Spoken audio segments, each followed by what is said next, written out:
As growing pressures on families keep pushing relationships to flashpoint, ordinary people in communities all over Australia are stepping up to bring change through the Circuit Breaker course. It gives them an answer, it puts light at the end of the tunnel, and it empowers them, gives them tools. We can only use the best tools that we know about. We can only use the best tools that we currently have. You could see the development of people. Becoming the person that they want to become. The first time that you're able to return with no regrets and nothing to apologise for, you'll respect yourself so much, you'll feel fantastic. And you can be a part of that by being a facilitator. So many people have a desire to help others, and this is a brilliant opportunity to do that. Search Circuit Breaker course to start bringing hope to your community.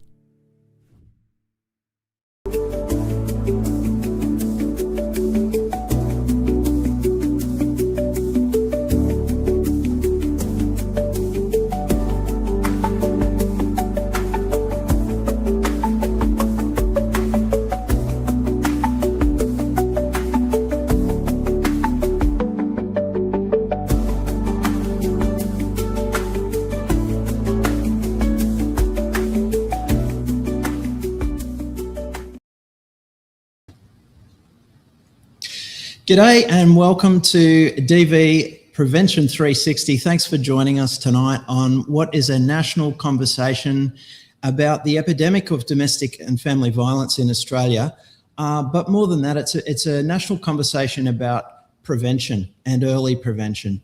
And we're really wanting to shift the focus to prevention rather than always talking about response, hence the 360. So we're really giving the state of prevention in Australia a 360 review tonight. It's all about ending domestic violence before it even begins. Tonight is not going to be one of those gotcha nights or lots of finger pointing and negativity, but it's really taking a positive and proactive and practical look at what people are already doing and what's working. And we've called this Community Voices Bringing Fresh Solutions. So you won't see some of the usual suspects. We don't need political promises tonight or academic theories or people getting outraged. There's plenty of other events where you can see that if you want to. But tonight really is about giving community a voice. We want to hear from people that are on the ground and engaging in this area. And we've got some amazing panels tonight. You'll hear tonight from our police panel. We've got some ex-police and currently serving police that are going to be just giving us the lowdown, really spilling the tea on what actually happens when they go out to a DV call out. Maybe there'll be a few surprises. In fact, that's what I'll be asking them. We've got some lawyers coming in and giving us a lowdown on what's happening with law around DV. What are some of the challenges that we're seeing? And I'm also talking to some former counsellors and current counsellors, but particularly counsellors that have been involved in the DV space and working with abusers. And we're going to be talking about what works in that space and what really doesn't work. We're looking at prisons and corrections. We're talking to church leaders. First up, we're also going to be talking to some people that know what's happening in the homelessness space. We'll get to that in a moment. We've got some great musicians coming in, some amazing people very soon, in fact, and they're going to be bringing their offerings tonight just to give us a bit of a deeper understanding as the arts often can do in a way that can get through to us in a whole different way. We're going to have some brave people that are going to be sharing their personal stories of personal transformation and change. Really looking forward to those. So this is an important national conversation, but more than that, it's also about raising funds for early prevention. We're putting our money where our mouth is tonight, not just talking about prevention, but actually supporting it. So there's a link there on the screen for where you can go to find out more about that. And we'd love you to give. Our target tonight is we would love to raise $10,000 to help get the Circuit Breaker program out to more communities. And you'll hear tonight of what a difference it's making in these lives. So can you just take a moment to please share, like, invite. Let's tell everybody about this conversation tonight. And we'd love to hear your comments. If you're watching, please drop a comment in, and we would love to hear you say hi, and also why domestic violence prevention is so important to you, why you've chosen to join us. Without any more ado, I want to introduce our first guests from our panel. We're going to be speaking about domestic violence and homelessness, and the reason we're talking about this, of course, is I don't know if you knew this, but the majority of homelessness in Australia is actually caused by domestic and family violence. So most people who are homeless, a 2013 figure from the Drug and Alcohol Council of Australia said that it was up to 75%. That's a big number. We have an epidemic of homelessness, but we also have an epidemic of domestic and family violence. So I'd love to introduce you to a couple of my friends. Jason Lokes. Jason Lokes and his wife Lisa are the founders of Sheltered by Grace. It's an important shelter in the city of Logan, Queensland, my city. And they have a special focus on people experiencing homelessness, mental illness, disability, and domestic violence. Welcome, Jason. Thank you very much. Pleasure to be here. Our other guest is Mark Matthews. Mark was one of the founders of Coach Community Mentoring Program.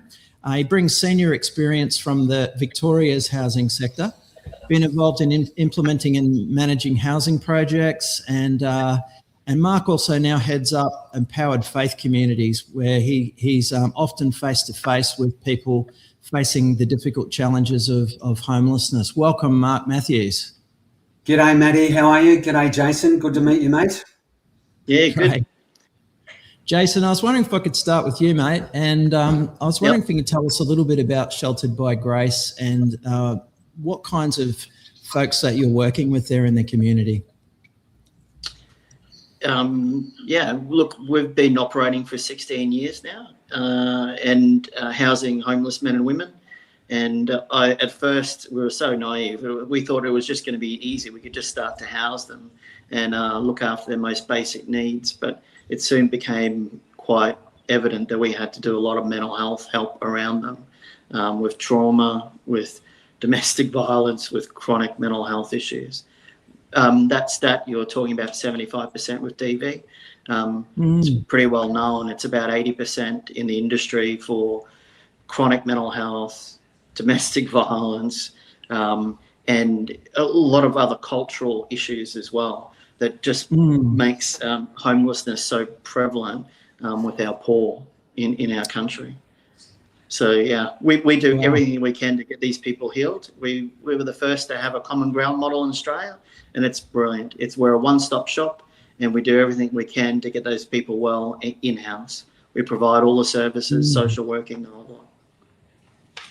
It's amazing work you're doing, Jason and Lisa, and I've certainly referred a few people to you guys, and they've been very well cared for. Hey, Mark, I was wondering if you could tell us a little bit about EFC and what kinds of folks that you're working with there in empowered faith communities there in Victoria and around Australia. Thanks, Matt. Really appreciate that. So, in a nutshell, empowered faith communities are safe places, hopefully, for people that are on the margins, that might not think that finding a place in community within a mainstream church context would be their first sort of step into a safe, healthy, interdependent sort of community space. So we're pitching these faith spaces to people that are predominantly experiencing some form of poverty, looking like homelessness, some of the stuff that Jason just touched on. Yeah. Homelessness and domestic and family violence just doesn't sit in a silo from other issues. So as you've suggested, Jason, mental health issues, addiction sort of problems, they go hand in hand with all of these issues. So empowered faith communities are really creating safe, inclusive spaces, Matt, for people that are experiencing those sorts of problems.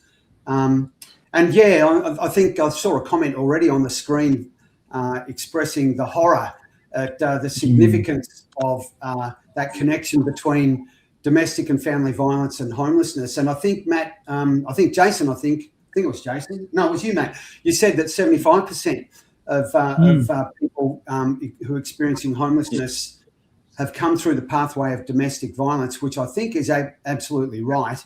I think the Australian Institute of Health and Welfare also would suggest that that's correct. But, you know, a horrifying element to that is the significance of children in families, so children under the age of 18 that are presenting as a consequence, a direct consequence of domestic and family violence. So Empowered Faith Communities trying to sort of be a positive space in that part of our community. Wow, it's amazing work that you've done, Mark, and I'm as you know, I've come and seen it firsthand, and so impressed what you're doing down there on the Mornington Peninsula and indeed around Australia. Jason, I wanted to ask you a question, mate. You're doing something really unique there at Sheltered by Grace in that I know that you were possibly the first to have a particular homelessness space for men who were victims of domestic and family violence. And even as I say that, I'm imagining some people rolling their eyes and thinking, oh, yeah, men aren't really victims. But what was it that you were seeing that made you realise that there was a need in that space, mate? We started this journey 26 years ago. Our mate became homeless with his 2 young daughters, and the whole system was geared around helping women. Department of Housing, unfortunately, they couldn't help him. He said, if you're wearing a skirt, we can help you. We've got funding, but we've got nothing for housing for men with their 2 young daughters. So we went down the rabbit hole with this lovely man. He did get full custody of his 2 daughters, but it was a 3-year process. And we just got a passion for helping the underdog. I think that's the Aussie spirit. And so my personal experience growing up, my mum was very unhealthy mentally, and she caused a lot of physical violence, on the 3 of us kids, as well as the impact that she's still having today because she still hasn't sought treatment. So it's a huge issue, mental health, and it leads to drug and alcohol and domestic violence. Those 3 all is what we normally see from an average client coming in our door. What we're seeing at the moment is more coercive control from women towards their partners. So and that's of course a huge issue. You have a space for women as well, and we've always housed men and women. We've never, and we're not minimising the need for that, are we? Not at all. No, certainly that's right. when men can certainly do more physical damage to women. There's no arguments there, and we certainly care for all of them the same way. But we've done another first about 3 years ago, opening a dedicated DV centre for men, and there's some horror stories of how badly they've either been just coercive behaviour or coercive control or just physical abuse. Yeah, and I understand you've seen that. You were telling me partners are turning up. Before you had the designated space, they were turning up to Sheltered by Grace and laying into the men. We've only seen women assaulting their men. So we've in 16 years, and you see a lot of it on social media these days, where husbands might be teasing their wives, but the wives go straight to throwing stuff at them or hitting them. Even though a woman can't normally harm a bloke. It's not a good sign. I think roles are reversed now. I think it's almost socially acceptable for a woman to hit their husbands, and that's what I'm seeing a lot of, at least online and on the front line as well. Okay, well, it's very controversial. As you said, it certainly goes both ways. And back to homelessness, Mark, I was just wondering if you've identified any, in your extensive experience in this space and many parts of the homelessness space, any sort of service gaps or perhaps gaping opportunities for actually prevention rather than things always having to get to chaos? Yeah, well, actually, I love, just before I answer that question, I will answer that. I love what you're suggesting, Maddie, that we need to be thinking more in a preventative sort of space. And at one point in time in my career in Melbourne, I was managing some of the bigger crisis accommodation services that were provided to people experiencing homelessness. And I'll say this, that we did a little bit of research. So connecting this homelessness with domestic violence, and as you said, 75%, that 75% figure. What I can tell you is this, that we did some research in our organisation. It's probably 20 years old, but I don't think the research will be so out of date. Our research was telling us that if we could work in a preventative way to prevent people from becoming homeless, we've connected that with domestic violence. It was 5 times more. We're really losing you there, Matt. You're dropping out a fair bit, mate. Hopefully I'm okay, mate, now. Yep. Anyway. Sorry, you were breaking up and we were missing that. Hey, guys, thank you for joining us tonight. We're actually out of time already, believe it or not. It's been a fascinating discussion. And thank you so much for being a part of DV Prevention 360. Thanks, Matt. My pleasure, Matt. Thank you. Yeah. Thanks, guys. Thank you. We are now going to hear from our first of our musical acts tonight. How are we doing there, folks? Sorry, we are. Yep, great. Okay, sorry about that. We're just working a few things out as we go. But as you can see, there's one of our musical acts tonight, Olive and Oak from Ipswich in Queensland. Much loved group, and they're bringing us a song tonight. So I just wanted to have a quick chat first. So what's been happening, Olive and Oak? What's been happening for you guys? Yeah, we're a pretty new kind of group. We just kind of got started. We've done a couple of little fundraising kind of opportunities, which has been really exciting. But we're just kind of on Instagram at the moment and slowly starting to build stuff. I think we booked our first wedding on the weekend, so that was really exciting. But we're just 3 passionate musicians that want to bring what we've been given to steward. So yeah. Fantastic. And we really appreciate having you tonight. I wonder if you could just share with us why this has been important for you to be involved in this DV Prevention 360 tonight.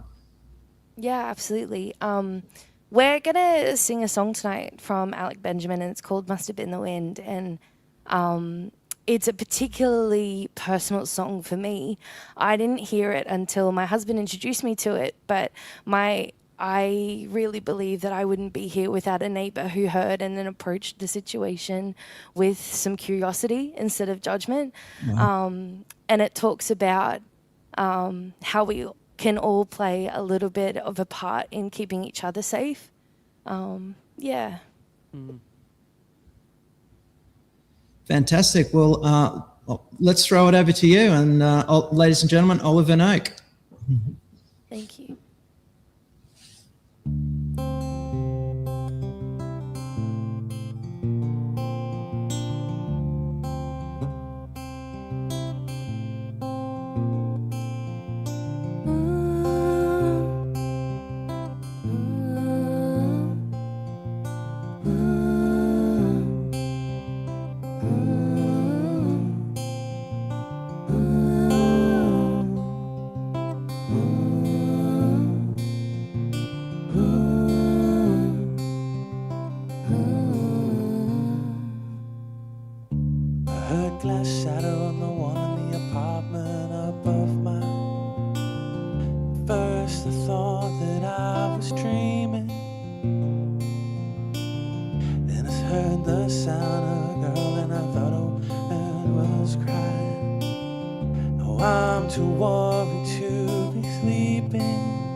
Tricks on you, my sweater zipped up to my chin. Thanks for caring, so that's nice of you, but I have to go back in. Wish I could tell you about the noise, but I didn't hear a thing.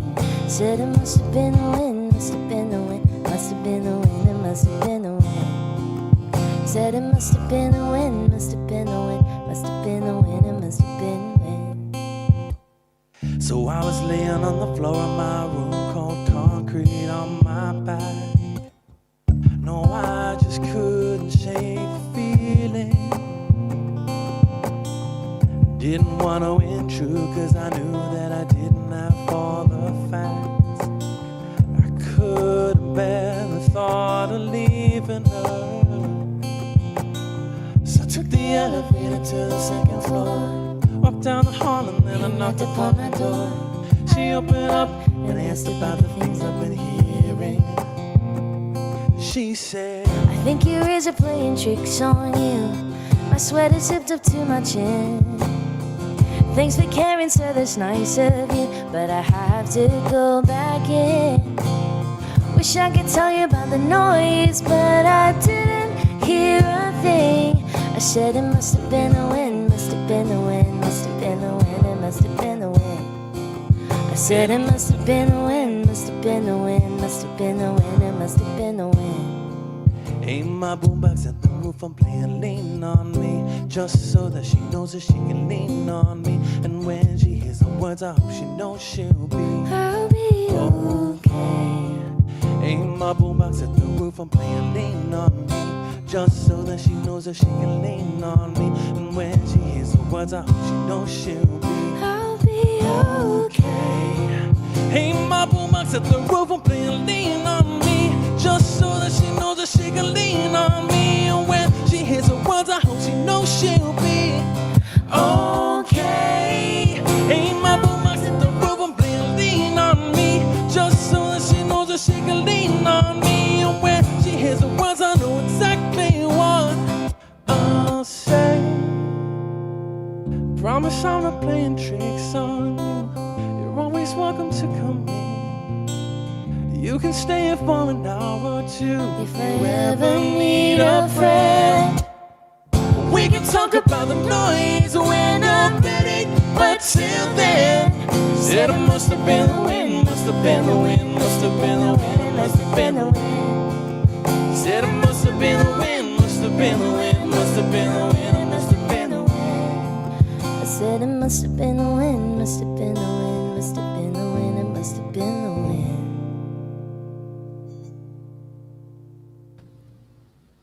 Wow, that's absolutely breathtaking. Wow. Thank you so much, Oliver Noak. And there's a few people listening probably thinking, I need that group at my event. If you're in Southeast Queensland, we're just going to put the handle up again so you can see how that you can follow Oliver and Oak and hopefully get in touch, send them a DM and get in touch with them. If you're in another state, just dig a bit deeper and fly them down. I mean, they're worth it. They're breathtaking. So thank you so much for being a part of that. What you have brought, it's just such an important issue, the role of bystanders, isn't it? And how that can change a life. Yeah. Yeah, very much so. Thank you so much. And we're at DV Prevention 360, and tonight is a national conversation, if you just joined us, about community voices bringing fresh solutions in the area of prevention. Too often with domestic and family violence, we're coming from a response space. Well, we actually probably need more work done in the response space because of the overwhelming prevalence of domestic and family violence. But unless we're doing something further upstream, unless we're getting involved in early prevention, it's not a fight that we're going to win, unfortunately. We're joined tonight by a very special fellow, Justin, who I met. When did I meet Justin? About a year ago, actually, and when I zoomed in to a circuit breaker course that Justin was involved in. We're going to welcome Justin. if you want to join me on the screen, mate. Good to have you, buddy. It was about a year ago, I think, that I popped into that circuit breaker group in Melbourne to say hi, and it was a pleasure to meet you, mate. What's going on, mate? Good to see you, mate. Yeah, I think it was probably over a year ago. So we met on Zoom once I completed the circuit breaker, and then that's right. We met again in Queensland at the ACC conference. It could be 2 years then, mate. Yeah, you're right. You're right. So, Justin, I know that Justin's always out. Actually, we could have had Justin speaking into the homelessness space as well. He's doing amazing work there in Melbourne, and Justin tonight is joining us from his car. Not because he's homeless at the moment, but he's always out adding value to his community. So, Justin, I was wondering if I could ask you, mate, what some of the circumstances were that led up to you coming along to a circuit breaker course. What was going on in your life? Mate, so for a very long time there, I was struggling with a lot of anger issues and everything like that. So I had a long relationship with the mother of my children, and we had a lot of domestic issues, and police getting involved, and me not being able to handle my anger.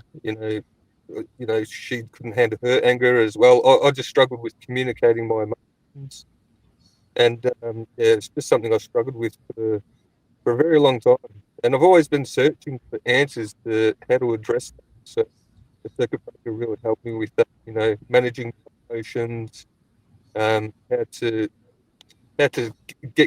communicate properly. Being assertive. The passive aggressive, and all that. That was eye-opening for me. Just managing how I express myself and communicate my message, basically. So, Justin, you've been very candid with your story and sharing it in other places. So people not talking out of school when I ask some of these questions. But Justin, the family that you came from, I understand domestic and family violence was something that you came to just think was normal. Mate, I grew up around domestic violence a fair bit. It was emotional abuse, physical abuse. I used to get beat around. My father, my stepdad were very abusive physically, and not only to my mother but to us boys. Mum was pretty physically abusive and emotionally abusive to us boys as well. It was the norm, man. It was really the norm. And growing up, not knowing that was actually not normal or not good in a way. So just I sort of put that trade on and express my emotions in the same way that they did.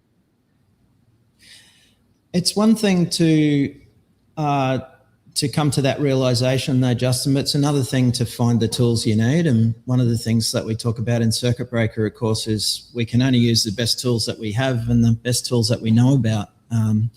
So how are those tools that you've picked up, how have they helped you?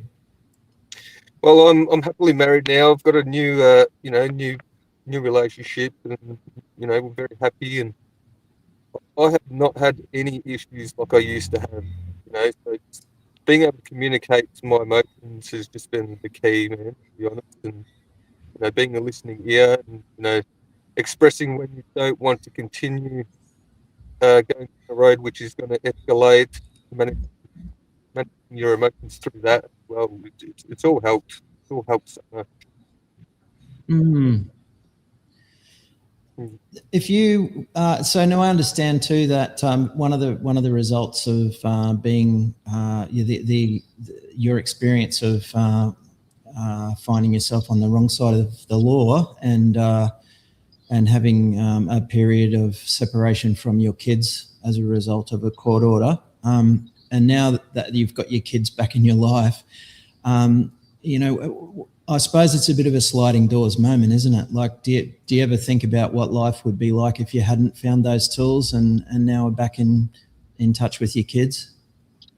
Yeah, well, it's one of those things that happen when what I've realised is that because I used to blow a fuse all the time and used to be so angry, that damage has scarred a lot of people in my life.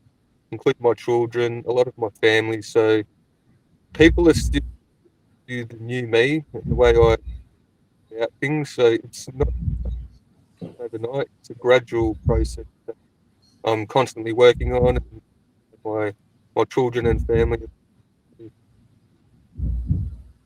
Fantastic, mate. I'm getting a little bit breaking up on our end tonight, but thank you for what you've shared tonight to encourage other people, buddy. And we're really proud of you. I'm really proud of you, and just the way that you have not coasted, but you've just continued to seek to be a better and better man, and not just for yourself, but you're also a real leader in your community, mate, and the value that you're adding. People that want to follow that, I understand you've got a YouTube channel, The Short Straw. Is that what it's called? Yeah, I'm on the Short Straw Melbourne, and that channel is dedicated to helping the homeless. And today I just finished up in the city doing outreach with a group of 30. So yeah, go and check that out. Well, what an inspiration you are, mate. Thank you so much for your time tonight, Justin, and God bless you, mate. Wow, what an amazing guy, and not only an overcomer of some pretty serious challenges, and growing up in a family where that was modelled to him, but doing the hard yards of finding better tools to be a better man, and now what he's done with it, just in terms of what he's paying forward in his community as a leader, and as someone really serving on the ground, and what an amazing role model that he now is. If you just joined us, this is DV Prevention 360. So tonight we're really listening to community voices bringing fresh solutions. It's all about shifting that conversation back to early prevention. I think there's a changing conversation in the domestic and family violence space. I'm getting excited about people talking more and more about prevention, because as I said before, unless we're preventing, we're not going to win. So tonight's about looking at what's working. We're really wanting to hear now. We're very aware that circuit breaker is not the only solution in this space, and we're not the only people doing early prevention. But you might want to tell us about some other programs you're aware of in the comments. And we've got a lot coming up tonight. As you can tell, we're trying to get through a lot. We've got our police panel coming up soon. We've got some domestic violence counsellors that are going to be sharing.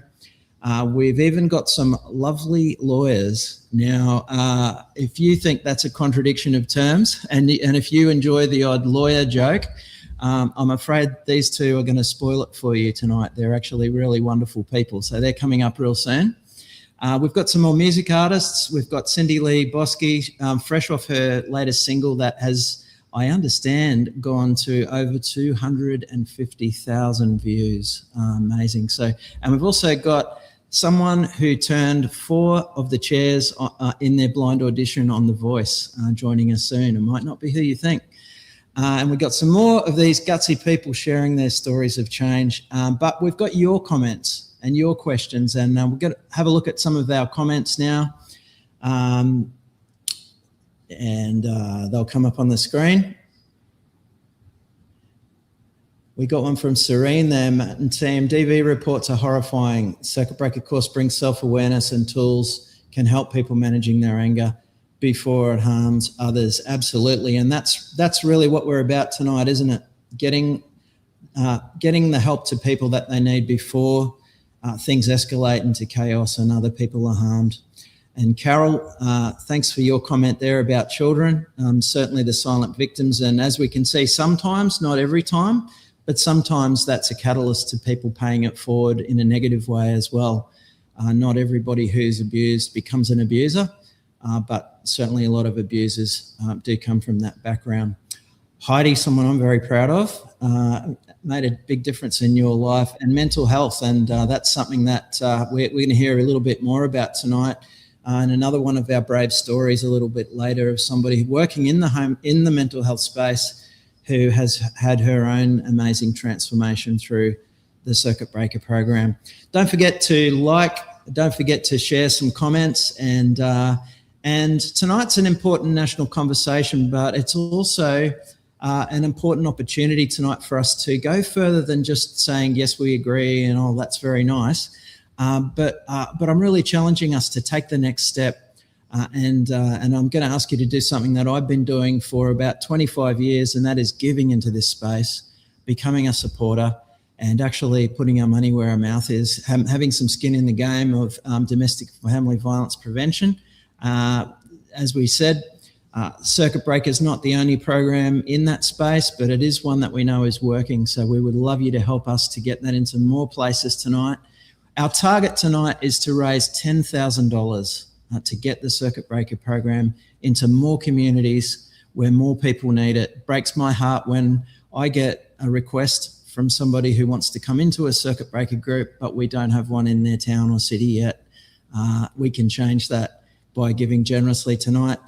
You'll see those banners and things on the screen to tell you how to do that. If you are giving, why don't you drop a comment in the chat and to encourage other people that might see you're giving and they might be challenged to give as well. So without any more ado, I want to move on and I want to introduce you to these lovely lawyers. I promised they were going to be lovely lawyers. So joining me now is a great old friend of mine, Carolyn DeVries, and Carolyn is from New Way Lawyers. That's not Carolyn. Carolyn is from New Way Lawyers, established in 2009. They're Australia's first not-for-profit law firm. They have 3 East Coast locations in Australia now, in Queensland, New South Wales and Victoria. Carolyn is admitted to practice in High Court of Australia and the Supreme Courts of Queensland and New South Wales. She specialises in family law, child custody, financial settlements and the like, and she's an incredible innovator with an enormous heart for vulnerable people. Welcome, Carolyn. Hi, Matt. Thanks for that introduction. Very, very kind of you. My pleasure. We've also got Brad Fitzgerald, and I don't know if he's as lovely, but he's certainly a lovely man. We might have to turn some sound off there somewhere. We're getting a bit of an echo through. Thank you for that. Brad Fitzgerald's with Clements Fitzgerald Lawyers, family law and criminal law experts. Brad is working in the criminal law space, working with complainants and defendants.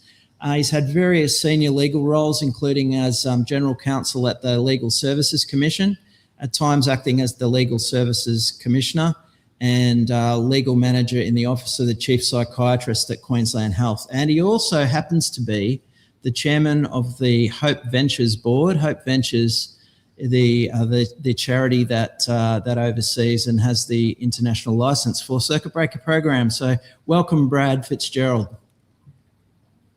Thanks, Matt. It's good to be here. That's great.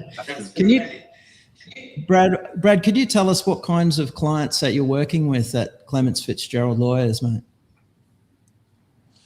Yeah, sure. So I, being a criminal defence lawyer, I'm dealing with people that have criminal charges against them. I also work in the domestic violence space, so working with respondents and aggrieved and applicants in the domestic violence jurisdiction. Most of my clients, though, are people who are just at a crossroads in their life, who've just made some mistakes. They're not, I don't tend to deal with, a lot of repeat offenders. Mine are just people who've made mistakes in life and need some help getting out of or navigating the situation. Sure. And Carolyn, can you tell us a little bit about New Way and what kinds of clients you're working with, Carolyn? Well, Matt, you gave such a great introduction of that we're Australia's first non-profit law firm, and we specialise exclusively in family law, so separation and divorce and the issues that come with that. So basically we work with everyday families, mums and dads, to resolve the issues that arise after separation and divorce. Fantastic, and they really do some fantastic work. One of the things that New Way Lawyers do really well is a wraparound care. So I was wondering if you can tell us what holistic care means for you at New Way Lawyers, and maybe how we could be doing that better in the law space. Yeah, certainly. So when people are going through separation, divorce and domestic violence, they are involved in legal issues and legal processes, but that's only part of the situation. What they're actually going through is also physical, emotional and spiritual. And when we simply deal with the legal aspects in isolation, we don't give people a complete resolution. So what we've done at New Way Lawyers is we obviously have qualified, experienced lawyers that work alongside the client to resolve those legal issues. But in addition, we have a client care program that we offer in partnership with Chaplaincy Australia, where we're working to help provide those support in those physical, emotional and spiritual aspects. So there's a lot of different initiatives there. We provide court support and mediation support. If people don't have a good support network, we can have someone go along to court or mediation with them to provide the emotional support. We send out little court care packs. We're providing connections and referrals to other services like yours, Matt, where that's needed, and a range of other services. So it's about coming around the whole experience that people are going through and actually providing that complete solution rather than just the legal advice in a vacuum. Fantastic. And that's sort of really, I recall when, I think I was there on the launch night of New Way Lawyers, and a big part of what you do was for that reason, wasn't it? To be able to, I suppose, respond to people rather than just situations and just profit as such. Right. But yeah. Hey, Brad, you and I were talking the other day about some of the recent changes in the DV law space. It's a lot to navigate, and I wondered whether we could have a chat about some of the challenges that you're seeing currently in this whole domestic violence and law space. Yeah, sure. I think I can break it up into two areas. Firstly, the criminal space. So where a person is a respondent to a domestic violence order, they have some conditions, and then they go on to be charged for contravening those domestic violence order conditions. I think one of the challenges that I'm presented with is people not understanding the conditions, and it is getting better, but there's a lot of orders out there where there's no consistency across orders. So even for police to actually understand and interpret some of the conditions is a challenge, and then people are charged for things that they may necessarily not have to be charged for just because of an interpretation issue of a condition. This is also where you've got the aggrieved as well as the respondent, wanting to continue on in their relationship and with their family life, but there may be just some interpretations with the conditions. One of the positives out of that is, particularly in southeast Queensland and in the Brisbane and Caboolture-Beenleigh jurisdiction, is that there are now some consistency with orders and conditions and using the same words. So that is helping that challenge a little bit. The other issues that have been coming up is since the coercive control criminal offence legislation came into play, that word and that phrase now gets used a lot in applications. And where I'm seeing a challenge is that people are going to police saying, my partner's been coercive controlling me, and the police aren't acting on any applications purely because the evidence isn't there. It's not meeting the legal test. So because of that, there's no application for domestic violence orders being made.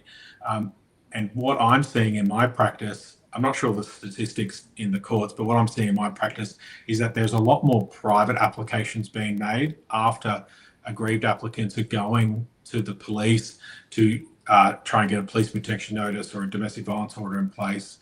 And the police aren't following through with that because of evidentiary issues. And then private applications being made. That's really challenging for the courts because the courts are now being burdened with a lot of private applications, which I think causes, from a legal court perspective, some court fatigue in terms of making decisions. And I think sometimes because there's so much of it and an overwhelming lot of it, you can have that fatigue in looking at facts and decision making, and then miss the actual really important stuff that's going on in the domestic violence space, and just couching it all into one big ball. And as a judge or a lawyer, just accepting that everything is the same and everything you're hearing is exactly the same circumstance. So I think that's some of the challenges that we face in the legal and the court environment. And I'm seeing that more since the coercive control legislation came in. It's kind of like people move from the term gaslighting. I never hear that term anymore in this space. I hear now coercive control. Yeah.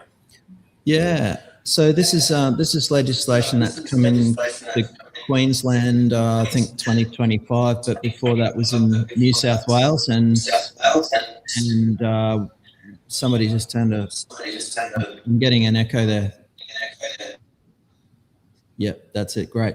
South Australia, I think so it's just in the 3 states at the moment. And I just reflect on people that I've taken to the police to get domestic violence orders, and just how very difficult it was already to find that evidence base, and that the police were really frustrated by that and wanting to help but not able. And then my understanding of the coercive control legislation, and either of you might want to speak into this, is it seems also to include intent as well. And I remember when they were drafting, I was just thinking, how very difficult must that be to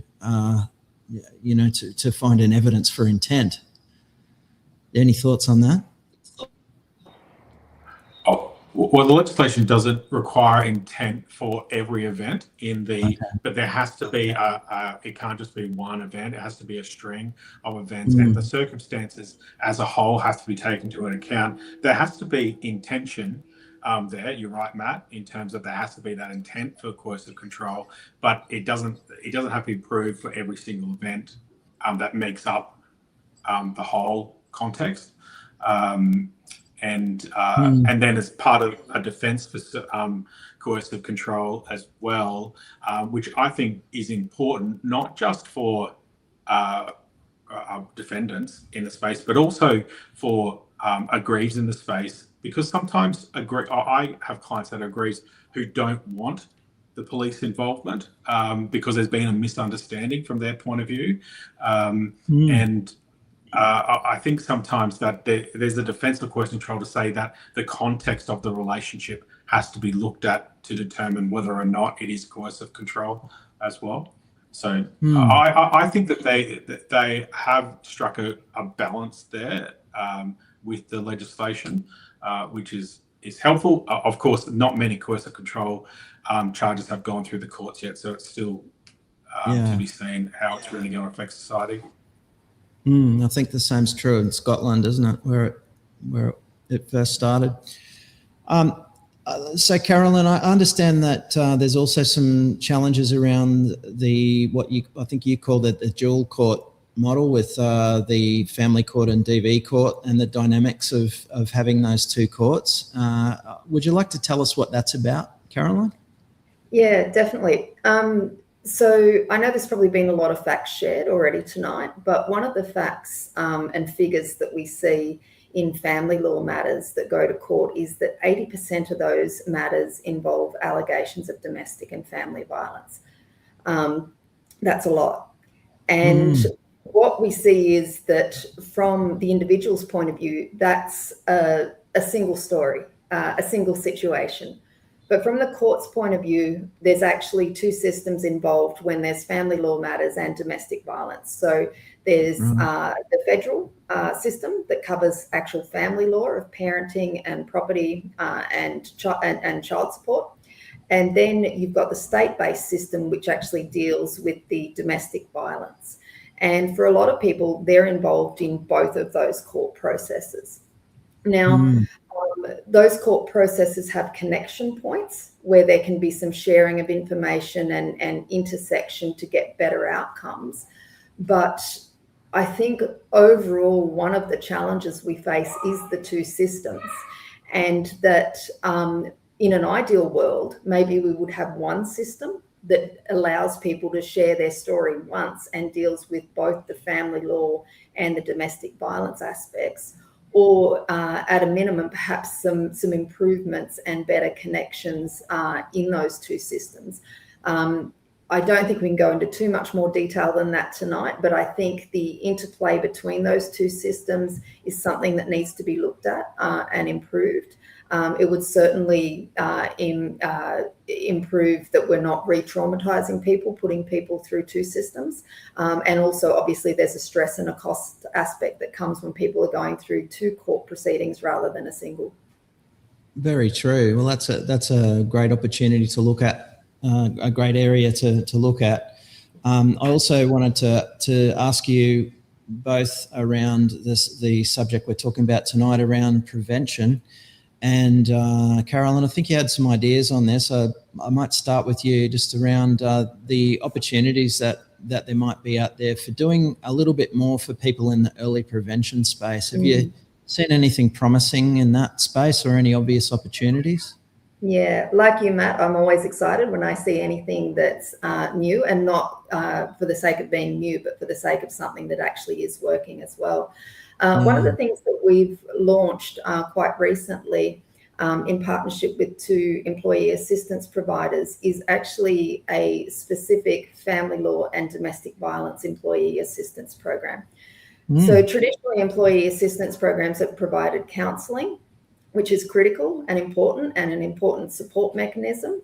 But for victims of domestic violence or users of domestic violence, counselling's not the whole solution. There actually needs to be legal advice. So this EAP combines both counselling with legal advice. And what's happening through that space is that we've had so many people and stakeholders involved in DV awareness and DV prevention, but it's actually bringing in a new stakeholder in the as an employer, that employers are able to support employees who are needing access to these services and fund them through the employee assistance program. So we're super proud of that. We're seeing that grow.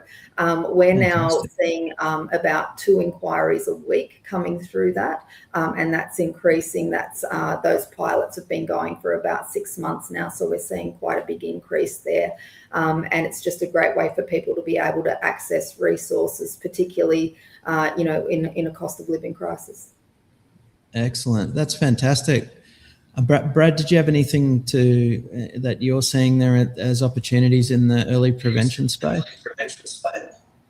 I think that more people now that are coming to, so I work in really the reactive space in criminal law the most, but when they're coming to see me for domestic violence matters, people are more receptive now of accepting when I say to them, because I don't need to do a DV or change behaviour course in the DV space, but I offer that to them, things like circuit breaker or going to see a psychologist as well on a one-on-one basis.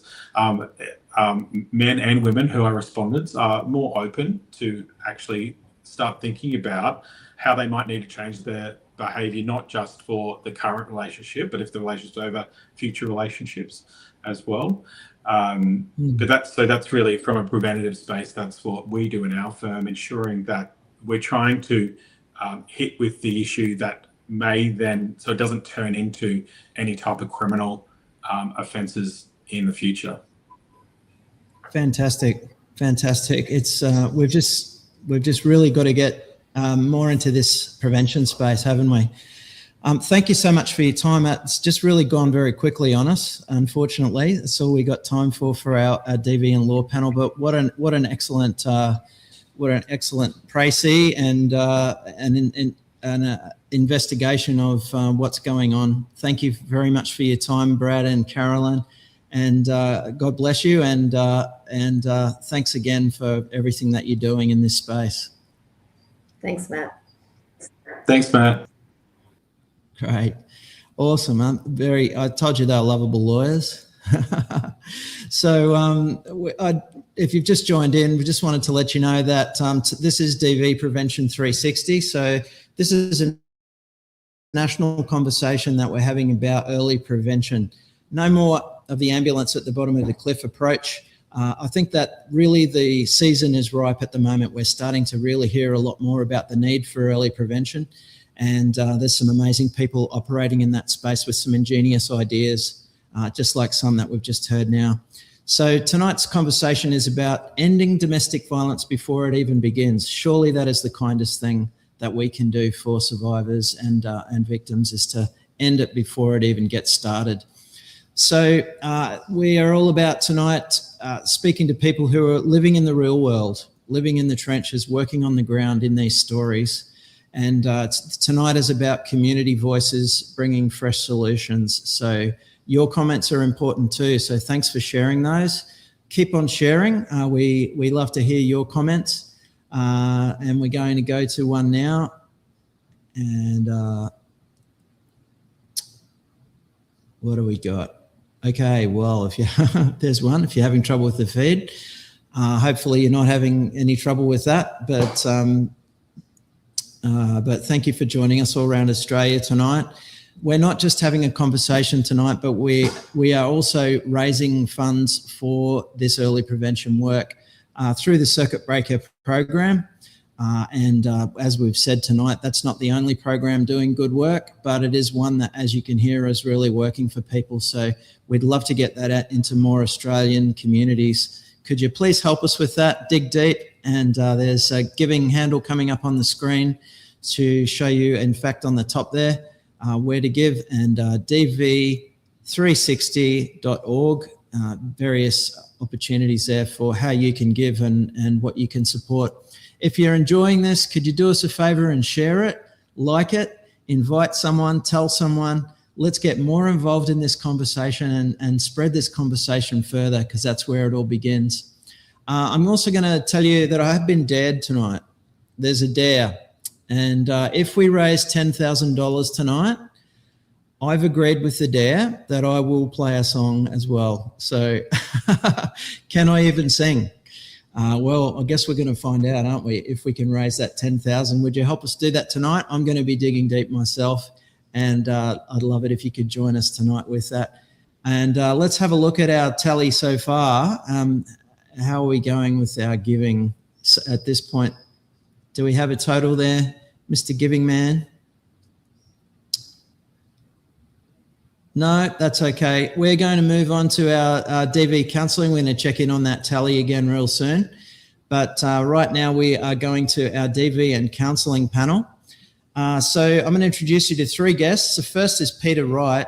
Peter from Peter Wright Counselling, based in Maryborough, brings over 20 years of experience in supporting parents and families. Peter provides both individual and couple counselling, both online and face-to-face, and he helps parents to navigate difficult seasons and work through conflict and disconnection. Welcome, Peter. Thanks, Matt. Nice to be here. Good stuff. Thanks for joining us, mate. I want to introduce you to Maria Serena. Maria is the head counsellor and clinical supervisor of the Friendship Centre Counselling Services in Blacktown, New South Wales, which she founded 17 years ago, I believe. She's a registered specialist in trauma and child behaviour counselling, clinical supervisor with Australian Christian Counselling Association, and brings a decade of experience in working with DV clients from both sides. Why don't you welcome Maria Serena. Thanks for joining us, Maria. Guys, thanks so much for having me. It's great. Thank you for joining us. And Sam. Sam is founder of Bridges Australia, which provides parenting support, counselling, mediation and support services from their base on the Sunshine Coast. Sam brings a wealth of experience in counselling, as well as group work with DV perpetrators that he's been involved in, and is also currently leading his second circuit breaker course in a program in Buderim, Queensland. Welcome, our old mate Sam. Thank you. Thank you for the opportunity, Matt. Hey, Maria, can I start with you tonight? We're talking about prevention, and you've got some thoughts on this, and you were really quick out of the blocks with your ideas. You've discussed the rates of victims per individual perpetrator. Can you tell us what that was about? Yeah, so we look at the statistics with regards to perpetrator and victim, and we know that each perpetrator can have up to at least 15 victims in their life, so starting from early childhood all the way through. And so our services and all the services are actually providing the support for the 15. And so if we're able to target the 1, we're going to be more likely to have a bigger impact. And so it's really important for us to be able to early identify children that have a propensity to act out or aren't able to express their words in a safe manner, or are more prone to angry or aggressive outbursts, and that we're able to start to help them manage those feelings and those big emotions from very little. And so we are able to identify that now, and thankfully we're able to get into much more of a preventative space rather than a treatment, because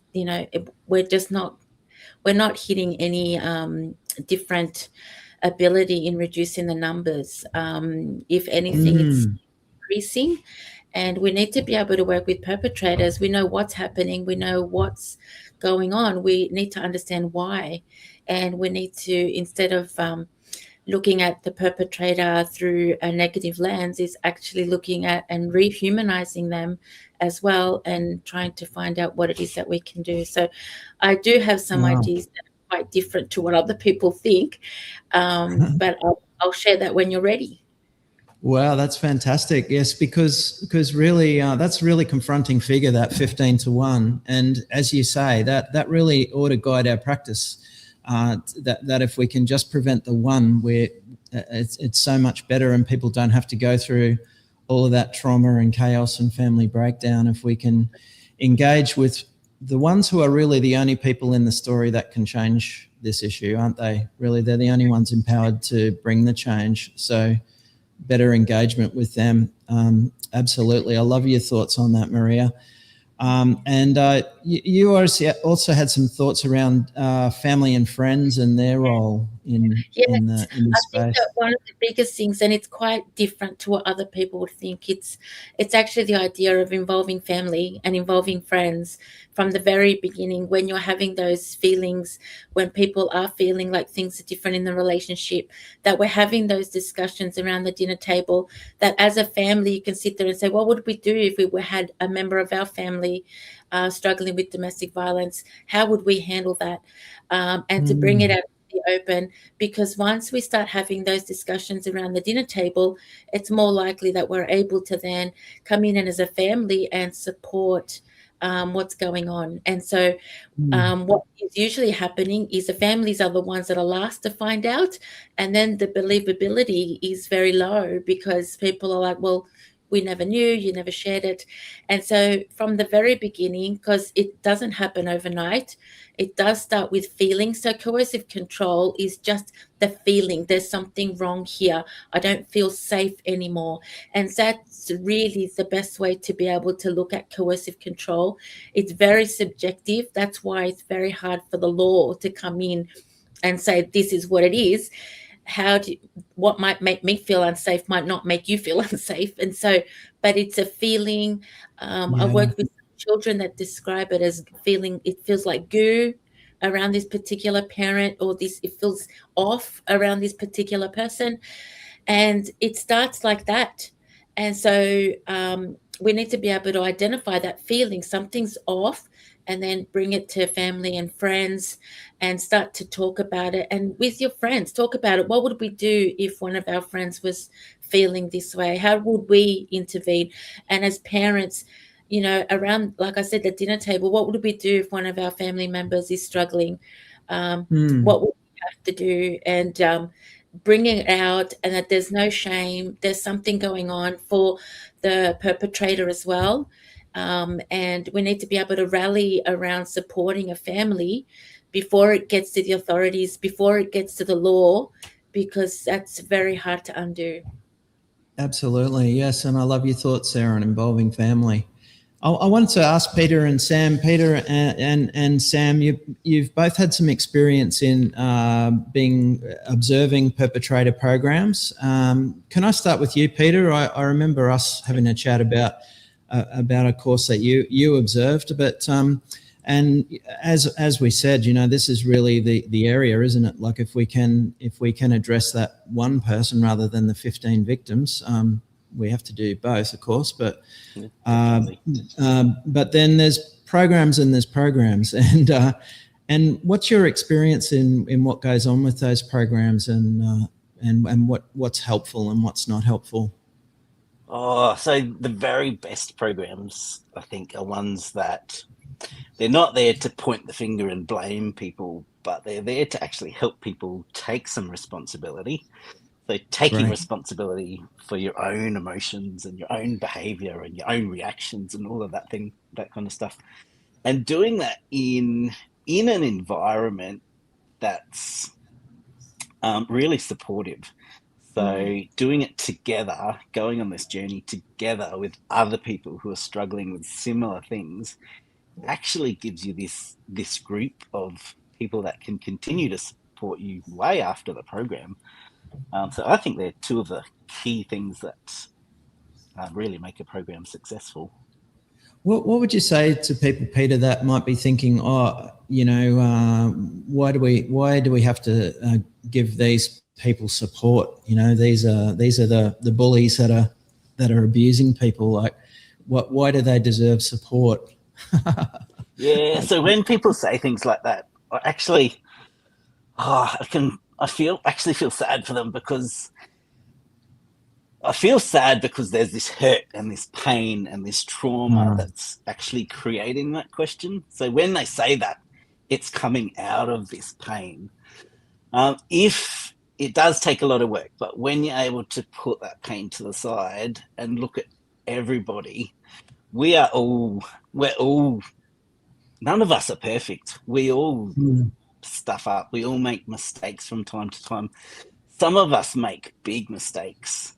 Yeah. But I really believe that we can all grow and we can all change and we can all become better versions of ourselves.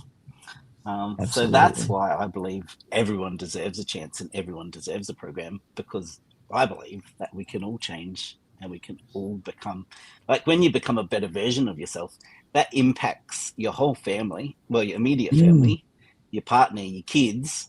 And then as Maria was talking about, kind of your friends and your wider family, it impacts them too. So yeah, absolutely, it has a knock-on effect. Wow. Yeah. I love your heart for these people. And Sam, you've had quite a bit of experience in these kinds of groups as well. What have you seen, mate? I think quite a bit, actually. I've seen, because of my experience it's Australia, but also I've been involved in community in Brazil as well. And of course, the resource and the reality is quite different there. So it's good to see both worlds in making comparisons as well. But across both worlds, we can see that people are vulnerable, independent on the resources that they have or not, And one thing powerful that I could hear from Peter and from Maria, and from you as well, Matt, was exactly the community responsibility to address those issues. I think it is important, like you say, Maria, to have these chats, within the family, and family being involved in supporting people that might have some of these issues. But also it is important to understand that we should not rely only on government, intervention in that. Because the end of the day is our responsibility, is affecting our communities, affecting our neighborhood, you know what I mean? And we can address that easily, because government institutions, they cannot cope with the demand, and the statistics is showing that clearly. And probably might not be the best approach to deal. When you fall through the cracks, when people are in crisis, that it's quite difficult to address the issue when you get to this point. So preventative is something that needs to be talked about. Bystander, intervention, it should be something that we talked about. What are common citizens going to do in a situation where they can see that is possibly a domestic violence happening? You know what I mean? Coercive control. And sometimes just to check in, is everything okay? That might be enough. I want to ask you a question without notice, Sam, and that's just regarding the power of being in a group. Because you've experienced as a one-on-one counsellor, but what do you see as some of the powerful dynamics when people get into a group environment? Okay, one powerful dynamic that I see in the groups that's quite amazing to see is to see how much resources people have. You know, they recognize the flaws they have. Wow. They recognize that they need to take accountability for their actions, but also they do have some insight as well on the journey of trying to address the issue. You know, some of them even able to support another participant in the group to say, listen, I have tried a couple of these strategies to deal with this problem in a different way that might work for you. So me as a group facilitator in this environment, and as a part of my job is bringing up all these to the surface, you know, I'm being lucky enough that people are quite comfortable to talk about that. I think there is genuine motivation for people to grow and to get out of the patterns of behavior they are in, but there has not been much resources for them to access to it. You know, that's why I do this, you know, this group facilitation, because I think it's quite powerful. Is it which group are you talking about? Your group in Buderim, Circuit Breaker group? Yes, exactly. The Circuit Breaker. Yeah. What are you seeing there, mate? With I can see that participants, they can support each other. You know, as a group facilitator, I'm there to facilitate the process. You know, if people, you know, are going through a way that's not helpful, we can bring it up some of these tools that we use in the program. We can talk about some statistics. We're talking about some therapeutic approaches that they can use as well, and some of the tools. So the idea is actually to support the participants to become independent, you know, not to rely on us, but for them to be also a generator of this empowerment to other people. And what I've seen from people that have gone through the program is that they are able to identify some of these issues in other people, and they're excited to use some of these tools to help other people. So the impact that these groups have on participants go beyond the group, you know, go in the community as well. Fantastic. Unfortunately, we have already run out of time for this panel. I'm disappointed about that, but it's just been flowing, and we've just had so much to say, and there's so much good work being done in this space with groups and engaging with the only people who can change domestic and family violence. You know, politicians can promise change, but really, at the end of the day, the only ones empowered to bring the change are the ones doing the violence, and some great initiatives there. Thank you so much for being our brains trust tonight, and for all of the years of experience and good work that you're able to share that from. And I'm sorry we've run out of time, but thank you so much for being with us. Thank you. You're welcome. Thank you, Matt. Thank you, guys. Great. They're amazing, encouraging and totally inspiring people. As is our next guest, we've got an incredible music artist, a friend of mine.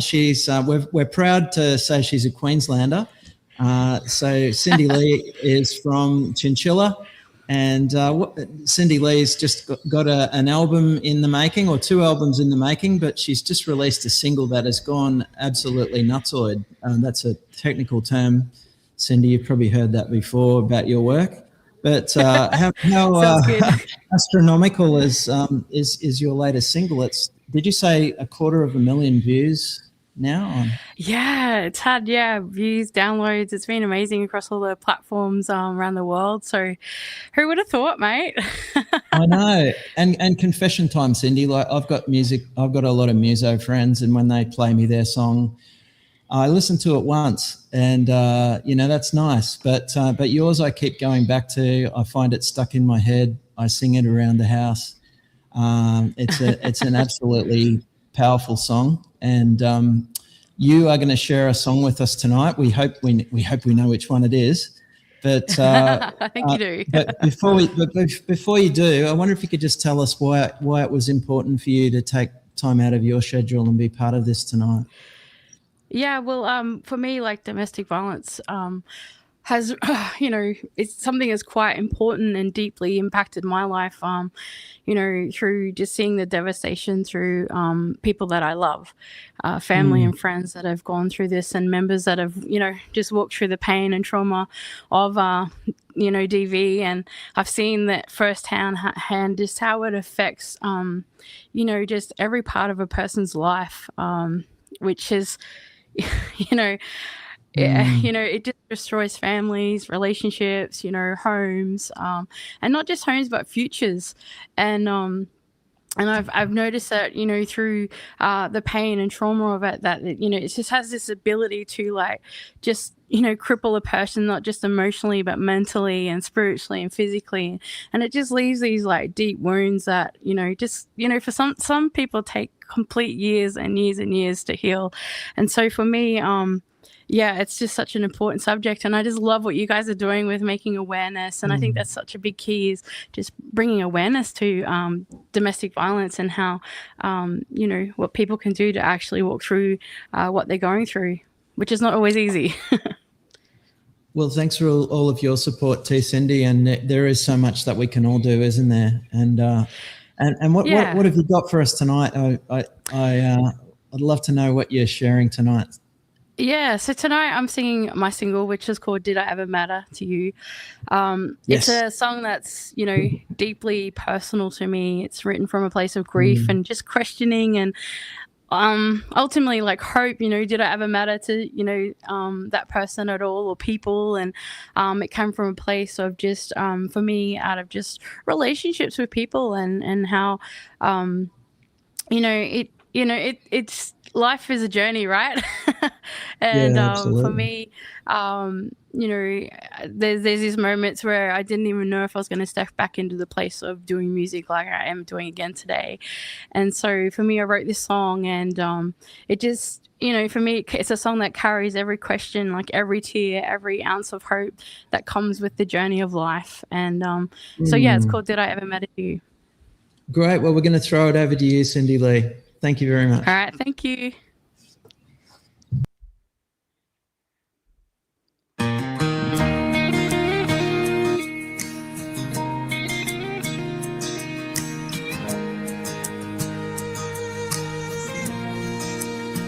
We were more than friends. We were family. Shared our hearts and our history.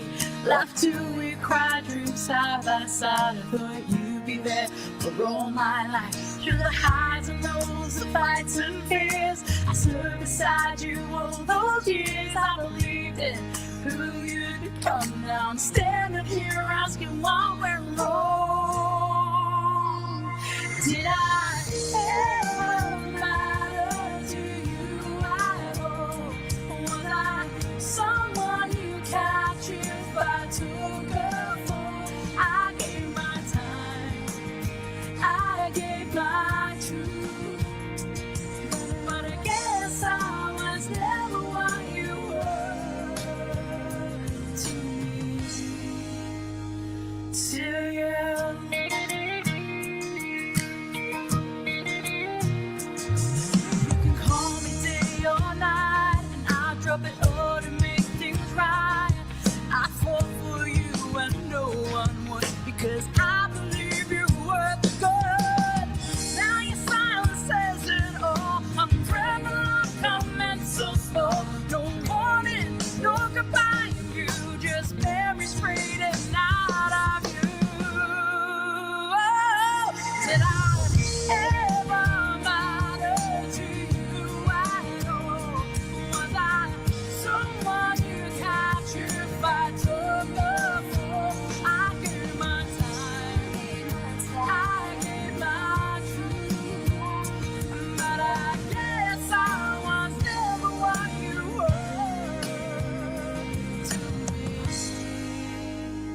to you. I still cheer for you from afar, still thank God for who you are. But some nights that ache breaks through, and I wish I meant half as much to you.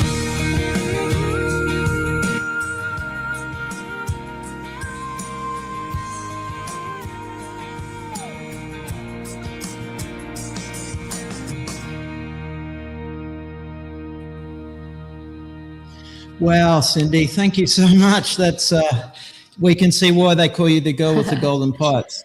You have got an amazing voice. And Did I ever matter to you? And I think I had a double track going. I had so sorry about that. yeah, that's okay. I can We hear this know you echo. weren't doing the Milli I hope it come Vanilli, across but all right out there. no, that's great. And what a blessing to have you share that song that's going around the world at the moment. I can't hear you. Oh, okay. Somebody's mic gone off, has it? No. Hello? I think you're talking, but I can't hear you. Sorry. Oh. Am I off? I'm on. Okay. Might just have me on mute there, but that's a bit of a shame. We don't seem to be able to communicate with Cindy Lee at the moment. But we'll just say thank you. I've lost you, goodbye. Matt. I could hear you before clear, but I've lost you now. Okay. All right. See you guys. Thanks for having me. We'll move on, and let's just pop that banner up so that people can see how to find Cindy Lee Bosky and get on board. Look out for that new album. There, she is actually releasing a new single from that album very soon. So if you're following her on her, go to cindyleebosky.com, because that really gives you all of the options for following her on Facebook and Instagram and YouTube. And if you're following that, you'll be able to see her new single, which is coming up any day now. So fantastic. So if you, we actually have now another gentleman joining us. We've got another one of our brave stories, and joining us now is a guy that's become a good friend of mine, Paddy. Absolutely. G'day, Paddy. How you going, mate? Yeah, good. Thanks, Matt. How are you? We're having. Yes. Great. Thanks, mate. Great. And Paddy, I met you. Sorry, we've got a bit of. Might need you to turn off a speaker there or something, or turn it down, or just getting some echo there somehow. So Paddy, I met you last year at a circuit breaker group in Wynnum, and that was a great blessing, mate, to be a part of a circuit breaker group. I don't get into a circuit breaker group very often. I'm usually training somebody else or putting someone else forward, but I absolutely love being in those groups. And one of the real joys of that group was meeting you, mate. And I know that you want to share with us a little bit about what led up to you deciding to come along to a circuit breaker course. Yeah, so for myself, I was actually referred to circuit breaker through another pastor at the church that I'm attending. Yeah, it was a light bulb moment for myself, reflecting and realizing that the way I was heading wasn't working for myself. I was engaged to my fiance, and we're heading into marriage, and yeah. And there were some things that you were not wanting to take into your marriage? Yeah, that's right. Yeah, things that I witnessed in growing up, and in a family, and domestic violence being one of them. Yeah, it's easier said than done for myself to say that I didn't want those things in my family, and I didn't want to treat my wife the same way or my kids the same way. But yeah, it's one of those things. It's more easier said than done. Just in your conversations with me, Paddy, you've talked about this sort of being like that, a lot of things about your culture that you're proud of, but also that that this has sadly been something that's gone parallel. It's kind of gone side by side with your culture of origin. Is that something you'd like to talk about tonight? Yeah, I'm very proud of where I come from. I'm Samoan by origin. Yeah, so growing up I'm all for the positive things in our culture with respect and honor. But yeah, growing up and in like heavy-handed disciplinary, like getting hidings and things like that as kids, and just witnessing in the family unit things that kids shouldn't really see between mother and father and father to the children.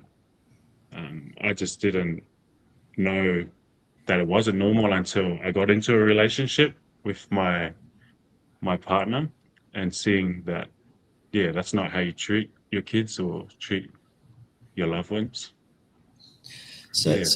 I suppose the timing of it was you were really heading very quickly towards that wedding day when we met, and again, thinking about these things that you wanted to change, or you wanted to put in some sort of way of knowing that wasn't going to repeat in your marriage.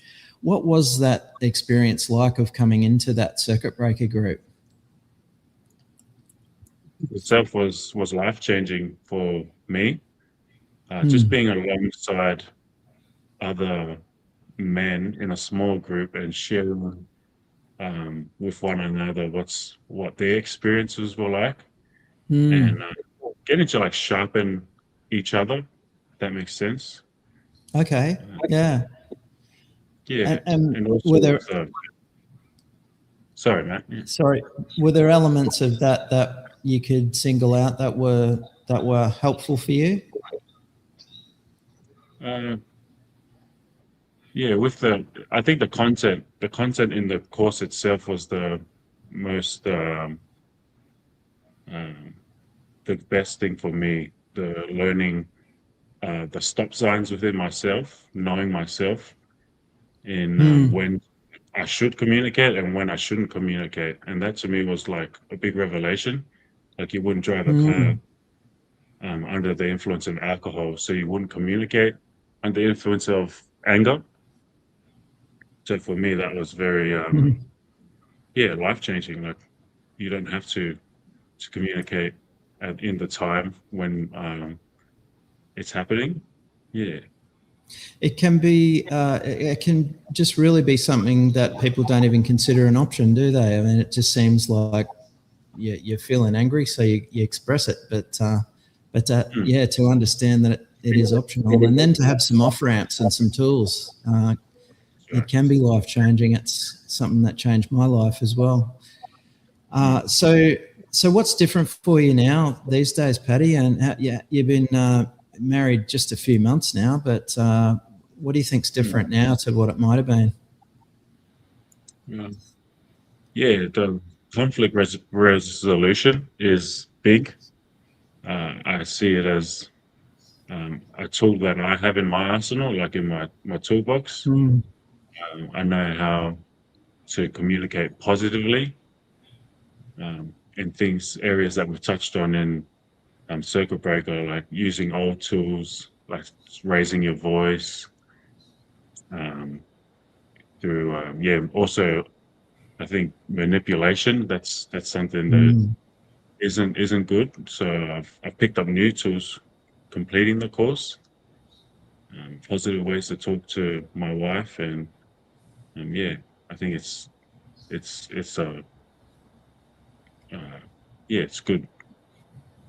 Fantastic, Paddy. And Paddy is someone that I just have the most respect for. I've had the opportunity to sit with you and your wife and have dinner and just really unpack a lot of this and what it's been for you, that whole experience. And I'm just really so proud of you and the way that you have stepped up as a man and just really humbled yourself to position yourself in a group where you could find what you needed, not as a selfish thing, but as someone that wants to be a good husband and also somebody that I can see just being such a great leader in your community and now and into the future. So thank you so much for your courageous sharing of your story tonight. It really is a gift to other people to hear a story like yours, Paddy.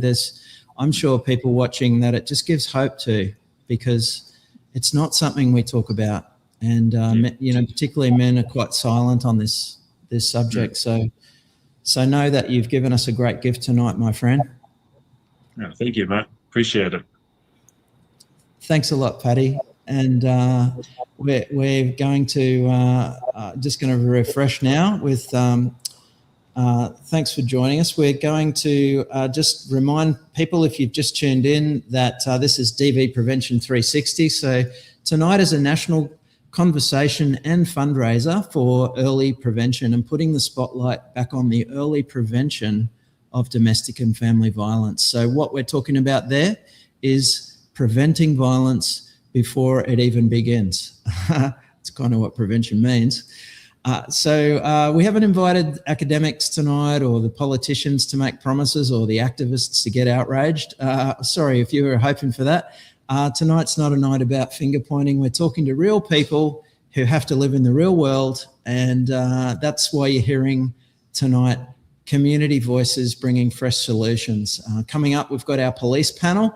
We're going to be talking to a prison chaplain about what's happening in prisons and in this area and in immigration detention. We're also talking to some churches that are doing some great things in the DV prevention space in their communities. And I've got another 1 or 2 music artists. That's up to you whether it's 1 or 2. We are going to hear very soon from the man who turned 4 chairs on The Voice at his blind audition back in 2018 and went deep into semi-finals. That's Mr. Chang Po Ching. Can't wait to have him join us a little later. We've also got 2 more amazing people sharing their own gutsy stories of personal transformation, and we've got your comments. We love to hear what your comments. So keep those coming, please. There's another comment there from Carol. Groups generate the courage to speak out and be empowered as they gain confidence in a safe environment. Absolutely, Carol. I so believe in groups and the dynamic that they bring, the opportunities that they bring as men and women get around. Everyone is giving a lot of thanks to Paddy at the moment, and so they should be. Amazing share. Meredith there, thanks for that comment. Paddy's an inspirational story, sure is. He's actually an inspirational bloke to share time with. He's the real deal. So keep your questions and comments coming. Thanks for that comment, Sam. Yeah, absolutely. Love being here tonight to hear these stories and what we can do as a community. So I alluded to the fact that we might have 1 or 2 musicians. That's because I've been dared tonight. There's a bit of a dare going on. So we're trying to raise $10,000 for the prevention of domestic and family violence tonight through the Circuit Breaker program. Once again, it's not the only good program out there, but it's the one that we're putting some funds behind tonight to get it out into more communities so we can hear more stories like Paddy's. We can hear more stories like Justin's. We can hear more stories like the ones that Sam's been hearing in Budrum and sharing from their group. So we are trying to raise this $10,000. We're going to have a look at our giving tally right now and see where we're up to in the great quest for the $10,000. How are we going there? We are up to, okay, I'm getting 16,000. Oh, wow, 1,650. I got a bit excited there, didn't I? We've raised 1,650. That's a fantastic start. So if you're watching tonight, please like and share and comment. And if you're giving, and we would just love you to. I'm not asking you to do something that I haven't been doing.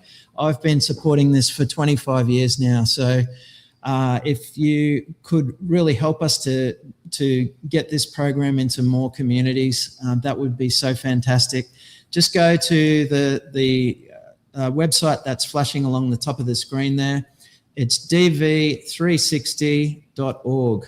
And if you can also get there through the Circuit Breaker website, through our events page. Just get onto DV360 there, and that'll take you straight through to where you can give, and we can get that tally to 10,000. If we get it to 10,000, I've got to do a song. So can I even sing? Well, we'll find out if we can get to the 10,000. but love you to help us with that. We are now moving along and getting down to, actually, there's Peter's got a comment. I'm going to read that out. Peter doing some great work in Logan. He says, I see so many blokes grab hold of the circuit breaker tools and discover how to become calm and self-controlled. Such a practical course as the guys journey together and lift each other up. Thanks, Peter, and thanks for the great work you're doing as a facilitator there in Logan. And wouldn't it be great to get this into more communities together? We are now going to go to our police panel, and I'm excited about this one because the police are going to be spilling the tea on what actually really goes on the ground. This is not the academics. I'm not saying they're not academic. I'm just saying these are people that work in the real world on the ground. And so joining us tonight, Beck McDonald, Queensland Police. She's in Strategic Policy and Legislation branch. She's been writing recommendations for legislation for the government in the area of DV and other areas, and spent a good deal of her life as a prosecutor. Thanks for joining us, Beck. No, thank you. We've got Murray. Murray was a QPS officer. He's an ex-cop for about 10 years in far north Queensland. Is that right, Murray? Yeah, 25 years policing. Resigned when I was up in far north Queensland, yeah. All right, great. And also you bring a double string to your bow in having some experience in facilitating behaviour change groups with one of Australia's big counselling centres. So welcome, Murray, tonight. Yeah, thank you. And thirdly, we've got Des. Des is joining us from the Sunshine Coast. Des is a former QPS officer who was stationed, I believe, in Western Queensland. Was that right, Des? Yeah. Yeah, later in my career and started at Caboolture in Vaughan District. Caboolture. That's west enough. That's west if you live in Bribie. And currently working in community engagement with the Sunshine Coast Council, and you hold the DV portfolio for Sunshine Coast Council community engagement. So you're having a busy month, my friend. In Queensland, it's Domestic Violence Month for us at the moment. So welcome to you too, Des, and to all of our guests. Beck, I wondered if I could ask you, first of all, just about what we're hearing. We're hearing about just some pretty big numbers on the prevalence of DV. And one of the issues that we're starting to hear discussed is just, is this something that the police have the capacity to be able to deal with? It's definitely a challenge at the moment. Obviously, our calls for service are quite significant. Right across Queensland, our calls for service in terms of everyday calls is sitting at about 72%. So 72% of police work is dedicated to addressing and managing domestic violence, which is huge. It's never been so big. And this is my 35th year in the Queensland Police Service. I've been a police prosecutor since 2008 and run a number of prosecution courts, including dedicated domestic violence courts. And we've seen the numbers rise. Just for an example, in Ipswich, we were getting 45 to 50 matters on a Monday back in 2014. We're now sitting at about 110 matters 4 days a week, and that's just in Ipswich. So yes, 72% is sitting on the dashboard at the moment. And yes, we are doing everything we can to put resources behind all the programs on the ground because it's the number one call for service. Wow, that's just staggering numbers, isn't it? When you hear that, and also when you think that 72% is just a state average, and I know that for areas like Bundaberg, for instance, where numbers they're giving us there is about it's 90% of their police call outs there, which is just unbelievable. So, Murray, I had a question for you, my friend. You're somebody who has attended some DV calls, and I'm just wondering, as Mr. Joe Public, we have our idea of what that might look like when police attend these calls. But I was just wondering if you could share with us what really goes on the ground, and what it was that you found surprising when attending these kinds of calls. The calls that we attend in relation to domestic violence, vary, and you could attend a job that doesn't appear to be domestic violence related, but then get there and upon investigation it is. So it's really a range of circumstances. I think the thing that is what probably people would find surprising is just how intensive the investigations are. Like probably one of the complaints that police hear is that police don't care, they don't listen, or they're not doing a proper investigation. But from my experience, like, it's such a time intensive job to attend a domestic violence job. There's so much that goes into it, and so much that you've got to make sure that you're getting right. So it might be, for example, 72% of calls for service are domestic violence related, but that equates to a massive percentage of our actual time that police are attending these jobs, because they are so protracted and so complicated. Like, the powers that we have and the legislation that we have and the policies and procedures that we have all got to be kept in mind.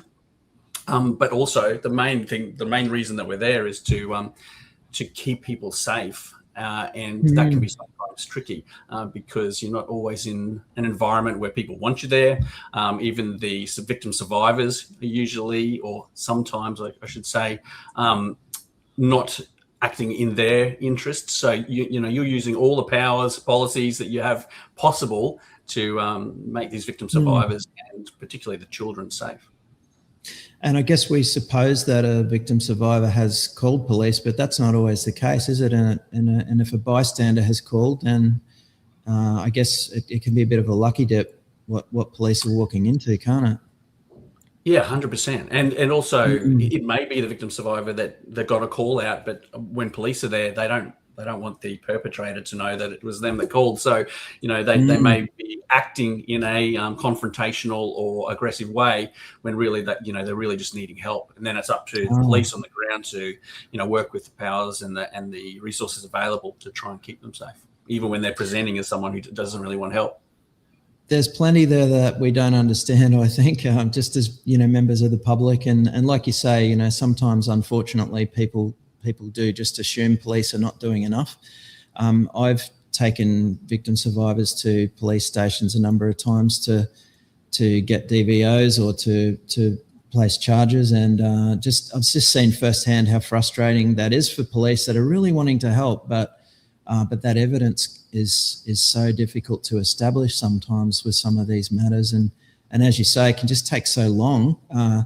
Even walking into a station and just the sheer involved, paperwork, which is necessary, and, no one's doubting that, but that can be 3 hours alone. And what I'm hearing on the ground is that actually going to call outs, that whole process can then push that, to more like 5 hours just on one job. No one begrudges that with the victims, but Des, you and I have had some chats around this, and the concept that we don't like to talk about, but is a reality, is that what we call DV fatigue. You have some thoughts on that, mate? Yeah, thanks, Matt. I guess that sort of come from, conversations that I still have today with a lot of good friends who are in the service, and it is to do with that workload. As Murray mentioned, there's so many different things that take place in terms of it's not just going to a job, it's the paperwork, it's the emotional toll that they can take as well. And you're hearing people's stories time and time again. And I guess after a period of time, and if you're in the job for many, many years, it can take an emotional toll on you, plus all the other, depending on where you're stationed as well, the other workload that comes in at the same time, and having to manage all of that and, still turn up and be professional and be empathetic. And so I guess that's, the terminology that they sort of talk about is fatigue. It can be quite relentless at times. Because at the end of the day, police are human, and, there's a lot of vicarious trauma there as well, isn't there? And as you say, turning up to be empathetic when when you're stressed about just that sheer workload. There's a recent ABC article where Shane Pryor, the current president of the Queensland Police Union, said that the number of DV jobs that police are required to attend, he claims are outstripping the supply of officers available. So he's actually called for what he calls a whole of society approach, and says that we need help and it's in the interest of the community. We can't recruit our way out of the problem. It's probably true, but that need for community to step up. I'd love to hear any of your thoughts on what that could look like. Look, I think from my perspective, it's everybody's responsibility. Domestic violence is not in the lap of the Queensland Police Service, and it's not in the lap of charity organisations that step up. It is everybody's responsibility. Every interaction that we have as a police officer, as a member of the public, is an opportunity. And the reality is that some people won't feel comfortable talking to certain officers, certain practitioners, and that's why every interaction is vital. I always say we leave fingerprints on people's lives, and even in going into court, we start at 8:30 in the morning. We're often in court until 6 o'clock at night with no breaks. And as I've said to magistrates I've worked with in that dedicated space, we have to put the same empathy and the same motivation and the same vigilance in our work to the 6 o'clock couple than we do at the 8:30, because it's easier to be motivated and empathetic at 8:30 in the morning. Come 6 o'clock at night when everybody wants to go home. The air conditioning has been turned off in the courts. You're all got everywhere else to be. We have to give the same level of service, the same level of empathy and industry to that couple that we did at 8:30 in the morning. So it's everyone's responsibility, and every interaction matters. That's easier said than done, isn't it? Yeah, absolutely. Just turning up. Like, I think we all get a bit drowsy in the afternoon, but it's certainly not a role where you can switch off. There's a lot of really amazing comments coming through, just expressing their thanks. That's a good name, Matthew Law. Very fitting. But Matt, thank you for your service. He says we do not take it for granted. And I've seen some other comments there. Thank you for your service and dedication from Melly and others. We are, I think, Beck, you've been, sorry, I'm just getting a bit of extra noise there from somewhere. We've got a mic on? No. Okay, great. Beck, you've been sharing a little bit about some of the current work in your in domestic violence policy reform. Is that something you can talk about with us tonight? Look, I think it's very public, and Shane Pryor has been very vocal about what we need, because we need to attack it from all angles. Legislation has changed, our powers have changed, and they've needed to. And one of the big changes that is going to be a huge improvement for our victim survivors is the ability to provide a statement, a recorded statement, a video recorded statement, at the time when they are at their most vulnerable, when they're at their most emotional, when the feelings are extremely real and present, and they get to tell their story once, and that becomes their evidence in chief, and we can play that to a court. Now, that was run as a trial across a number of prosecution cores in Queensland. One of them was when at Southport, also I did it at Ipswich. It was a success, and now it's being rolled out statewide. So we don't have to re-traumatise our victim to tell their story over and over again every time they go to court. Their evidence in chief is recorded on body cam footage under certain requirements legislatively and with policy. And they only have to tell their story once, and that is what we have been really pushing for, and that's probably been the biggest win for the community, and certainly for the Queensland Police Service and for the court system since we have been looking at what we can do better. Fantastic. That's a great initiative, isn't it? And very trauma-informed, I suppose, policy change that I'm sure has just been a great blessing to people that find themselves in that terrible situation. Yeah, well, that's the thing. You don't want to re-traumatize the victim. How many times do you want to tell your story? Every time you tell the story, it doesn't make it any easier or any better. Yes, by all means, get therapy. But having to be put before a court and be told over and over again, what's happened, is re-traumatizing the victim. Absolutely, yeah. Well, thank you all for the incredible work that you're doing. Does anybody have any thoughts on, I suppose, community and what we can be doing? Obviously, there's probably a lot of us sitting here thinking tonight, yes, community has to step up, but I suppose practically, where would we see that? I'm wondering, Murray, you look like you might have some thoughts on this. Yeah, it's been really interesting coming from the policing, years of policing, and then moving into the groups facilitation space. So I was working with Relationships Australia in their Stopping Family Violence program as a senior facilitator, and probably one of the biggest things that I think community can do is there's a lot of stigma around domestic violence. If you get called, even the language itself is quite stigmatizing.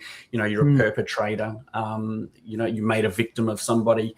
And one of the things that I learned personally, facilitating these groups, the men in those groups are people, and they really feel like they don't have the tools to often behave any differently. And so part of that process, I think, is destigmatizing the fact that they're a perpetrator, and really start encouraging them and moving them towards learning tools, which is very hard if you're just pointing their finger and saying you commit domestic violence, and having a negative attitude towards them. There's all these men that I thought that my problem would be I'd hate these guys, I would not get on with them, that I would be really looking down at them. When I got into facilitating groups, I love these guys. Like, they have come from backgrounds where, it's surprising that they're not worse. The experiences that they've had, really shape who they are. And I think one of the biggest things that we could do as a community is start getting some, training into them when they're younger. So unfortunately, a lot of the programs today, if you're 17 or younger, you can't even do the programs. You can't do a domestic violence program. There are some programs like Love Bites and things that go into schools, but we just need to fully resource that, I think, and really get some tools into the hands of our younger people, how to deal with conflict, how to deal with things when they're not going right, just all those types of things is vital, and the kids aren't learning them. Fantastic. And Murray's sorry, and to follow on from Murray's right there.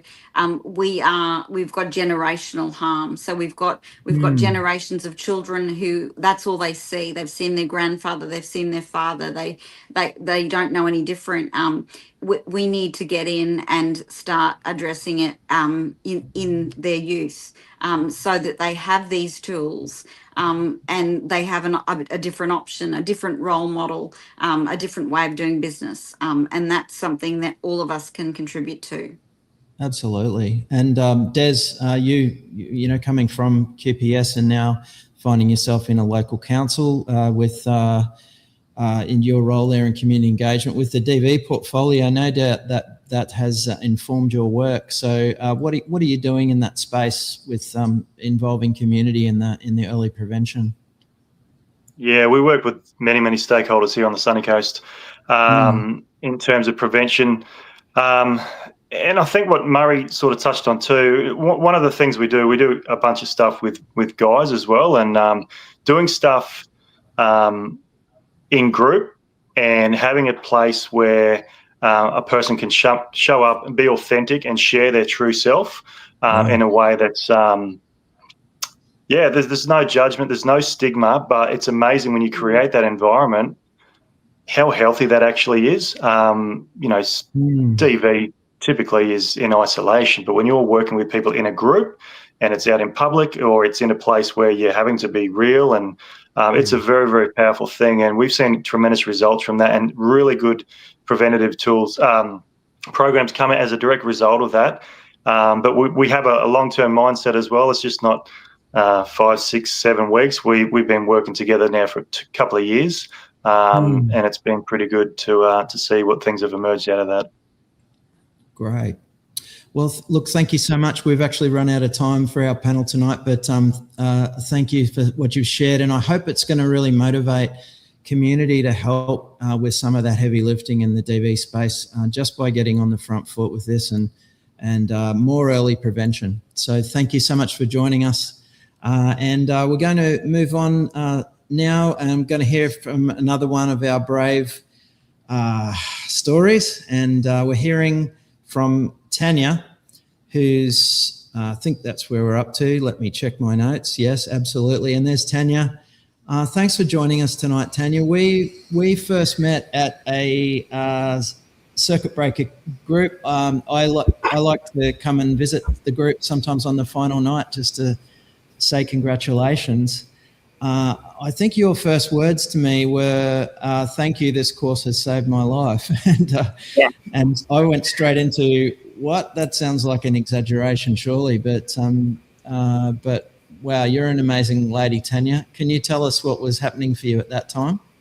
I was really angry. I lost 2 jobs because I was so angry.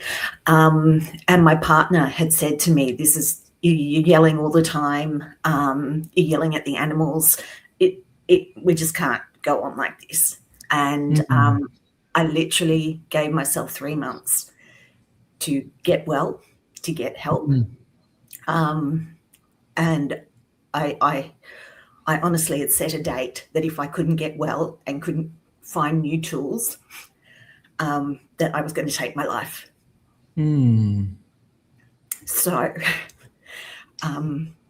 going to circuit breaker every Friday night and learning that it is possible to find new tools.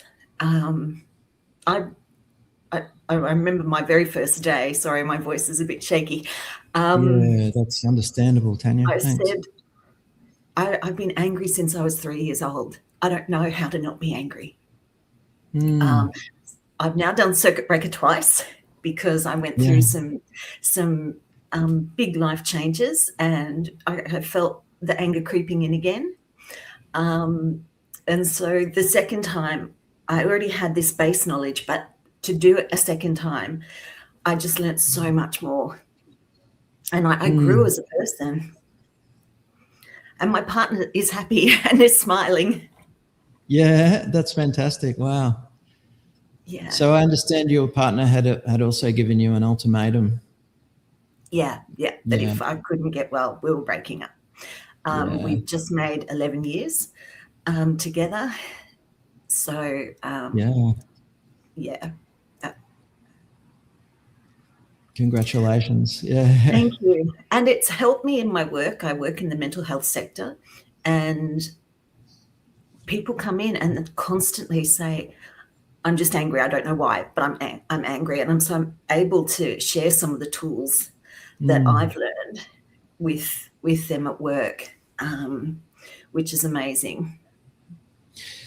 And something that we've been touching on tonight, and it's just been shared about the power of being in a group, that it wasn't just that you came to a library or you came to some people that gave you some tools or, some instructions, but you sat in a group for 10 weeks. And I noticed the way you said that, and what happened. You shared a little bit more than words when you shared that. It sounded like that just being in that group was very special for you, Tanya. Is that? I felt very not judged. Yeah, wow. I don't know if that's the right way to say it. Yeah. And look, I'm not a religious person, but at the end, when Lisa said, oh, we're going to do a prayer, you can leave. You don't have to stay for the prayer. And I thought, oh, heck no, bring it on. Just if you want to pray for me, I'll take that. Thank you. Thank you. If you care enough about me that you want to pray for me, I'll take that. Sure. So having the amazing facilitators sharing their own journey as well. And they said on our last day that apparently on my first day, I was shrunken and could barely speak. And they watched me grow blossom. That's fantastic. And something that you and I were talking about just as we were preparing for this was just what is out there for women, really. You know, like we've been talking to some counsellors tonight about men's groups and that sort of thing. But what's your experience? I mean, you're working you're a mental health peer support worker. So what are you seeing available for women and particularly for women in gay relationships? I'm sending them all to Circuit Breaker, the people that come in. But there are lots of groups for men. But there is my previous relationship was very toxic, and there was no help. We were both angry. Best that broke up, and I'm lucky to have a very calm partner now.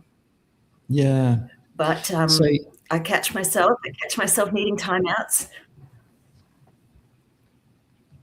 So you said too that you were both angry, but you were both women as well, and so that doesn't fit the dominant narrative out there in the DV space, does it? So and doesn't necessarily fit funding models. No. But I work with a lot of women who are very angry as well, and they are perpetrators of DV in their relationships, against men or against women. How do you think your life might be different now if you hadn't have taken that step to come along to the program? I don't know that I'd be alive. Yeah, well, I was very unhappy. And, you know, I've managed to maintain a job now for 14 months. Wow. Go you. Yeah. So I'm very proud of that. Well, I'm proud of you too, Tanya. Thank you. Every time I talk to you, I'm a little bit more uplifted. You're just an inspiration, and I hope you're really proud of yourself too. And I am, and I'm so grateful to you for creating this program. I'm so grateful. Well, it's just an honour to be part of your story, Tanya, and you know, to be a part of anybody else's story that steps up to do the hard yards and to become a better version of themselves. So unfortunately we've run out of time, but I really thank you so much for your courage tonight and what you've shared. Absolutely powerful, and keep paying it forward. Yeah, thank you. Right. Thank you. Thanks, Tanya. Excellent. Wow, what an inspiring lady she is, hey? And we are DV Prevention 360 tonight. If you just joined us, it's a national conversation. We're talking about early prevention and more of it, actually giving people the tools before things get to chaos. You know, a lot of these things can start with a simmering. There's a lot of pressure on people these days, and families are coming under more pressure than ever. It's really easy for things to boil over. So getting to people the tools that they need before things get to chaos, so that doesn't have to become chaotic and families breaking down and police being involved. If we can, as a community, step up and help provide these services. So tonight we're talking about that. We've got your comments coming through and some amazing comments coming there for Tanya. We're just going to have a look at some of those now. Okay, that's not about Tanya, but we got some others coming up. All right, we got a bit of a lag with the comments there at the moment, so we will get back to those. But what we're also doing tonight, we're not just having a conversation that we're going to walk away from and do nothing. Hopefully this is inspiring you tonight to get involved, and to people that want to get involved in the Circuit Breaker program to bring hope to your community. That is something that there's a lot of opportunities to do. There's a lot of communities around Australia where we would love to see this program. So check out our website, circuitbreaker.au, and you can find out more about becoming a facilitator or registering your organisation to deliver this program in your communities. And also, we are not just talking about it tonight, but we're actually raising some funds for domestic violence early prevention. And you can be a part of that. Some of you are already giving, and we're getting up to a big reveal now. We're just going to find out where our tally is up to so far. We're chasing that target tonight of $10,000. We'd love to raise $10,000 to get this program into more communities. How are we doing with our tally so far? Do we have a tally? Do we have a total?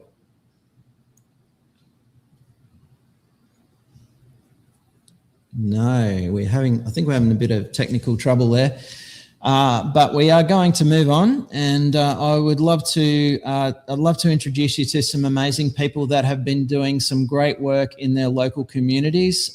Now, churches, we're talking to some churches now, and now churches sometimes get a bit of a bad rap in this space. People think, well, sometimes churches can be more of a part of the problem than the solution, and certainly historically, I've got to say that has been the case. And in my story, that certainly when I was separated because of my own abuse, I would have to say churches at that time were very uneducated. This is 30 years ago, and some of those responses did more harm than good, I think. But there are some amazing churches around Australia delivering the Circuit Breaker program and other early prevention programs. I want to introduce you to some of my good friends now. And we have on this panel, talking domestic violence and the churches, my good friend Richard Bevan. Richard Bevan is on the pastoral staff at Life Unlimited Church in the ACT. He's a former police chaplain for AFP, the Australian Federal Police. He's a celebrant. He's a father of 9, and in all of the spare time that he must have on the side, he's also a pig farmer. So why don't you join us, Richard, if you're there, mate? Yeah. That's the other Richard, but Richard Cathy, while you're here, you stay there, mate. Richard Cathy is a pastor of Bundaberg Baptist Church for over 9 years now. He's a family man. He's a big sports fan. And he's a former emergency doctor. And I understand that's not a paramedic. That's a doctor in an ER. Is that right, Richard? Yeah, that's correct, Matt. Excellent. So you are a multi-talented individual. And I'd like to also introduce you to Cheryl Forrest, pastor on staff at Pentecost Church in Melbourne, where she and her husband Tristan are location pastors at the new Lilydale campus. They're passionate about churches, and Cheryl particularly is passionate about churches adding value to their communities. And she's headed up the ACC community engagement for Victoria, and is also, a fun fact, an equine therapist, I believe. Yes, I dabble in that. I like to rescue and rehabilitate and use horses to help people grow. Fantastic, rehabilitating horses and people. And there's Richard Bevan. He's got his little note from Mum for being late, but I'm sure that was our fault, not yours. Richard Cathy, can I start with you, mate? You've got a fantastic story about how the churches in Bundaberg came to be involved in early prevention. Would you like to talk us through what happened there? Yeah, Matt, we have a Ministers Association in Bundaberg, and the local Chief Inspector of Police asked to come to one of our Ministers Association meetings, and we thought he was going to be talking about homelessness. But he arrived and surprised us all by saying that by far and away the number one problem in Bundaberg and our Wide Bay area in Queensland was domestic violence. And that was a bit of a shock for us, I would say, and got us really thinking. And he shared the perspective that his local force members were probably doing 85%, 90% of their working lives dealing with domestic violence. Wow.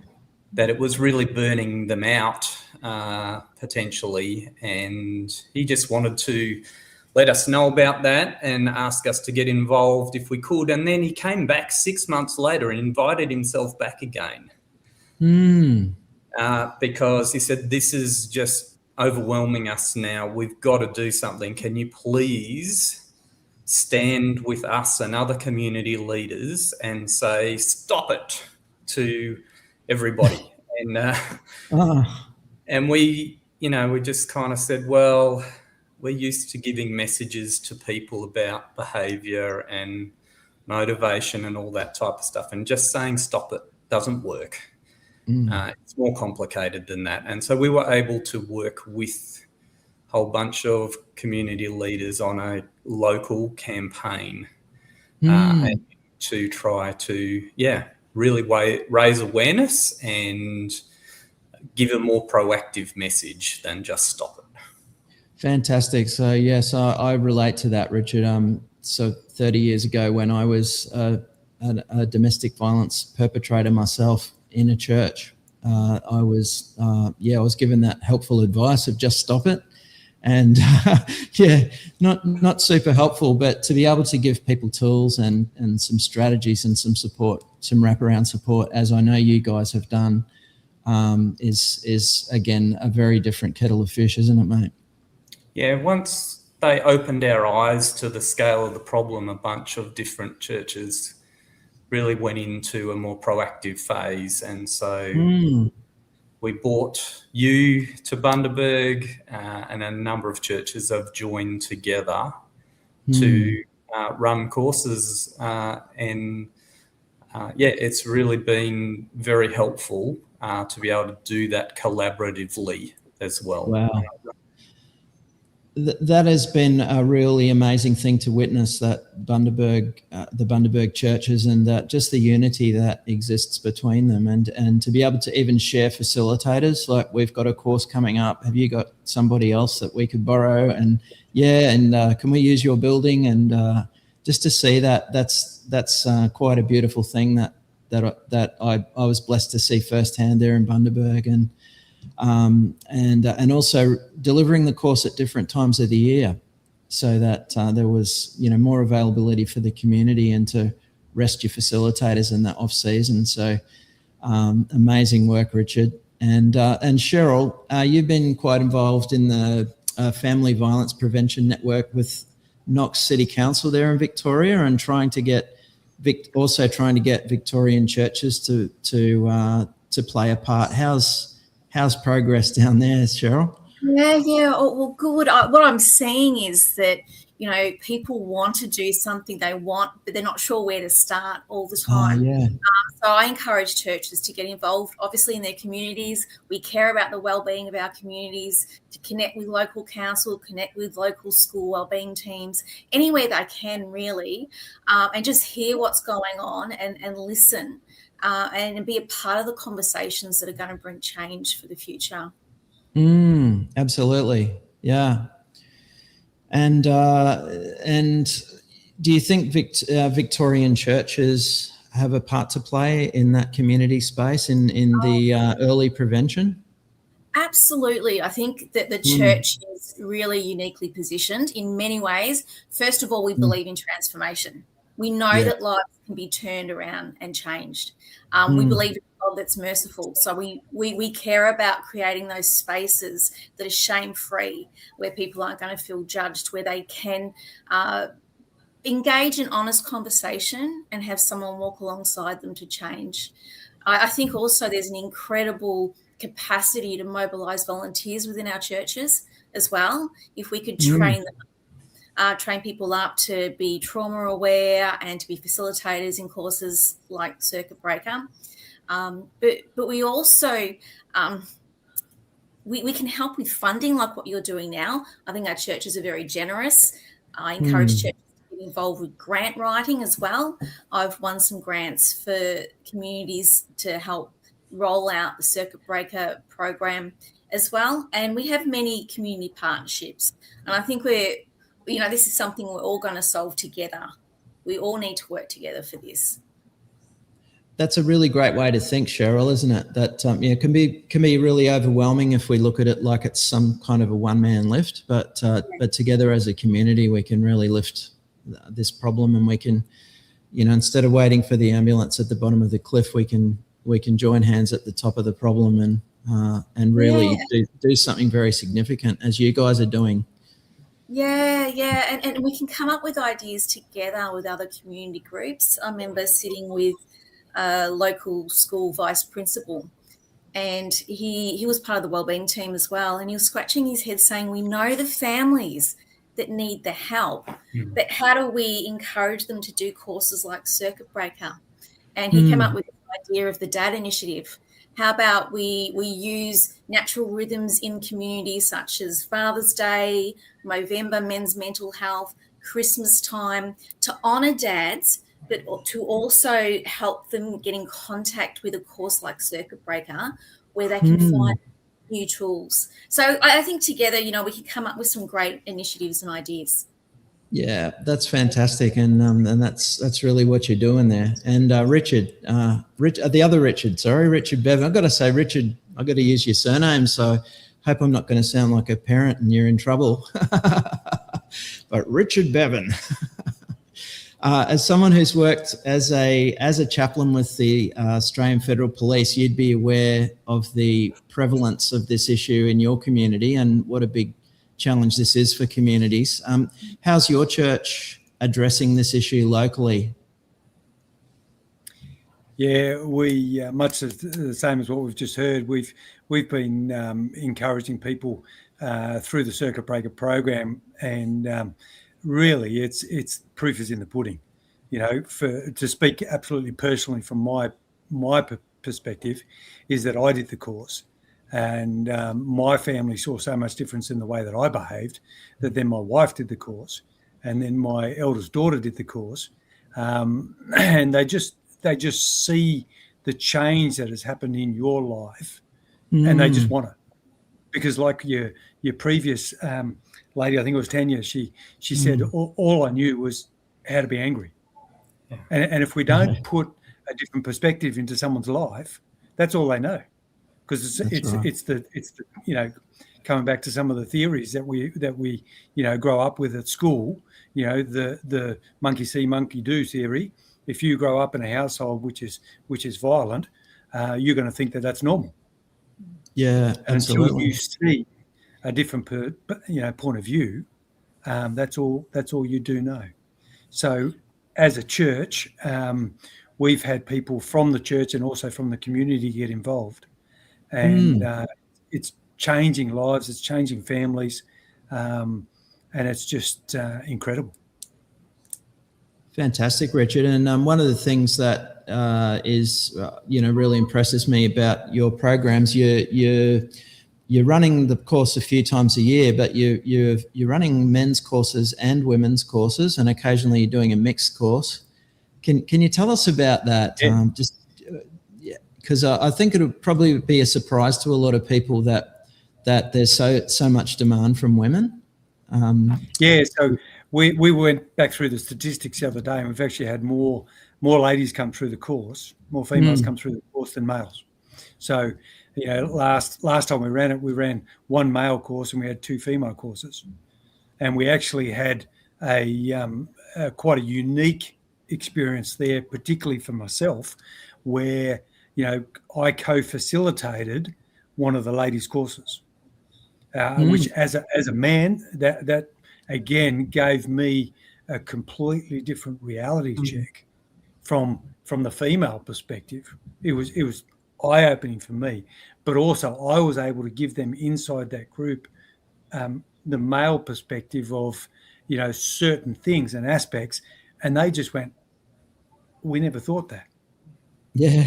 So it was amazing. Guys out there, if you're going to facilitate a female course, though, you've got to have your wits about you. Yeah. it is so rewarding, but as the co-facilitator, it is also a beautiful thing just to sit back and listen. It's great.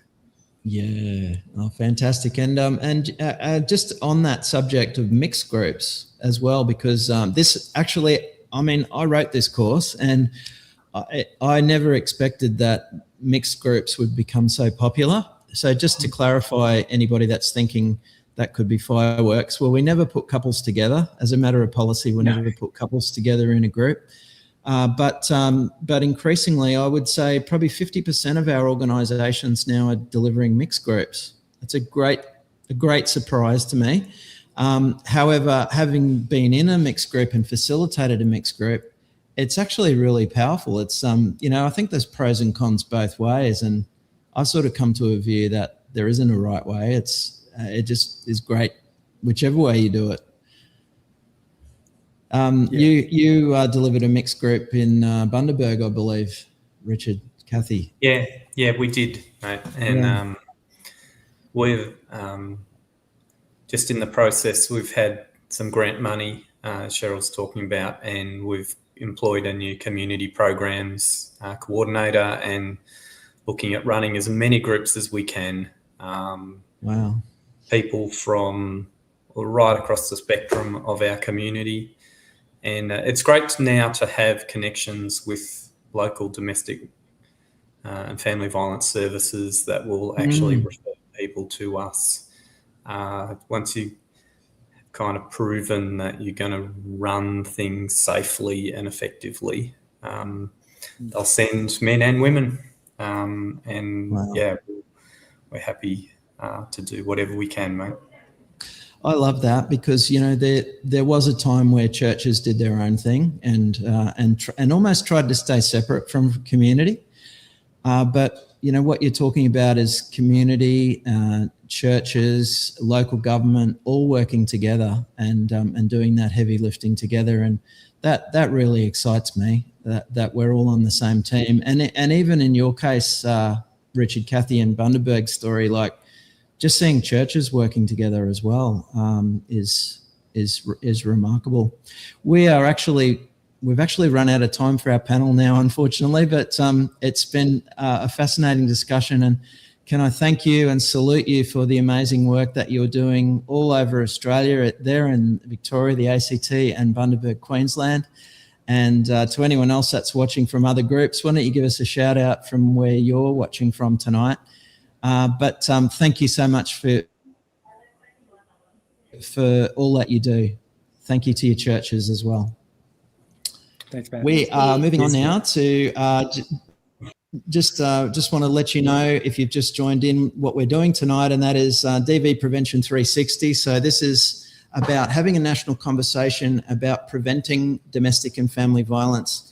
And the best way to prevent something is before it even begins. That's kind of what prevention means. So we are putting early prevention back in the spotlight for the sake of everyone.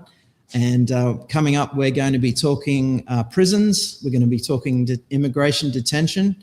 And we're also shortly going to be joined by a music artist he's going to be popping on real soon. But we'd like to have a look at, there's our tally, and wow, it looks like I better get my guitar ready. There's 1,825 that we've raised. Thank you so much for your investment in what we're doing, trying to get this program around Australia and just trying to get into more communities. I was just sharing earlier how sad it is when I have an inquiry from somebody in a rural or remote place, or even some of our major cities, just asking, where can I join a group? And for somebody to be that desperate to want to be a better version of themselves, and us to have to, send them away and say, I'm afraid there's nothing in your city yet.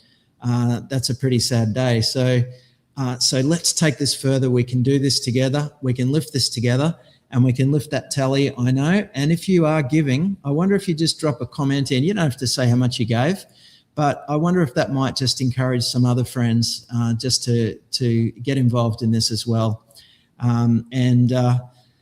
So I wanted to introduce you now to our next guest. And before I do that, just on the screen, there's our banner where you can give at dv360.org.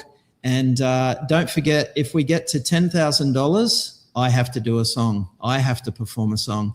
And I feel embarrassed saying that in front of our next guest, who's an incredible musician. This is the gentleman who turned 4 of the chairs on his blind audition on The Voice. And many of you will know him without needing much of an explanation. Chang Po Ching, joining us now. Now you actually have a gig tonight, Chang. So you've snuck out of a gig that you're doing at a wedding, which is just quite remarkable. So, mate, thank you so much. We so appreciate you sneaking out to to hop on. Why was this so important to you tonight? Thanks for having me so much, brother. I'm sorry if there's that background noise. My brother's DJing in the background while I'm on my break. And but no, it's a beautiful cause. So I'm in the middle of whoop whoop, but we've got connection, which is amazing and the main thing. But yeah, I think we can never share enough awareness, no matter what the topic is. But I think this is it's such a big one and relevant one to all of us, whether we've gone through it, come through it, know people who are currently in certain situations. And sometimes it's a simple case of, you don't know what you know until, you realize you need to do something about it, or help a friend, or help yourself, help family, help your community. And so, I work in schools as a chaplain, so I see, DV-related instances all the time. I come from a mental health background with youth work, juvie detention, workshop facilitator, but blah, blah, blah. But I just feel like it's such a big need still to fight for it, to be an advocate for it, and share awareness as much as we can, whether it's through music, whether it's through art, through speaking, through workshops, whatever it may be. I'll always be a big supporter of whether it's intervention, prevention, or just being a listening ear. Wow, that's fantastic, and it's amazing to have somebody of your caliber in one of our schools in what I would say is probably one of the tough areas of Logan in Queensland, and the work you do in there's incredible as a chaplain, as all of the chappies doing their thing in the schools. But Chang, you're going to share a song with us tonight.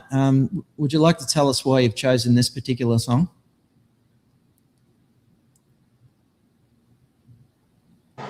I'm going to try, if that's all right.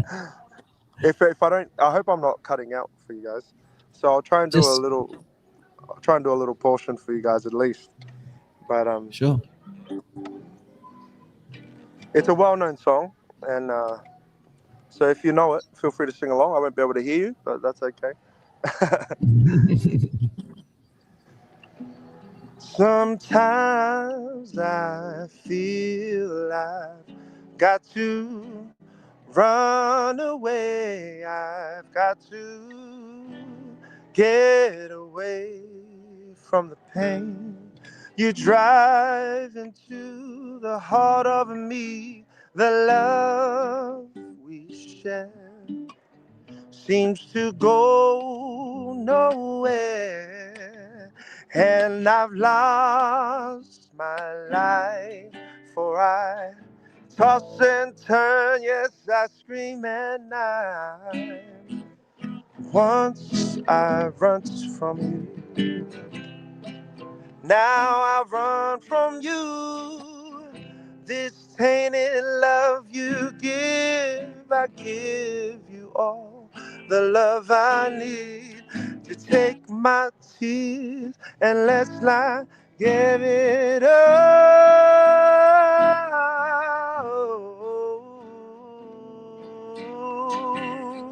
Oh, tainted love. Oh, tainted love. It's just tainted love. It's just tainted love. Oh, tainted love. Oh, I know I've got to run away. I've got to get away.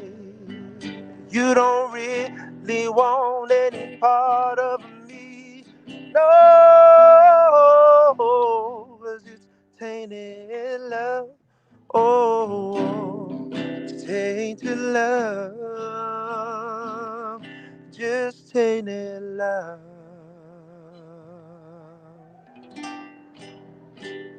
So I hope that came through.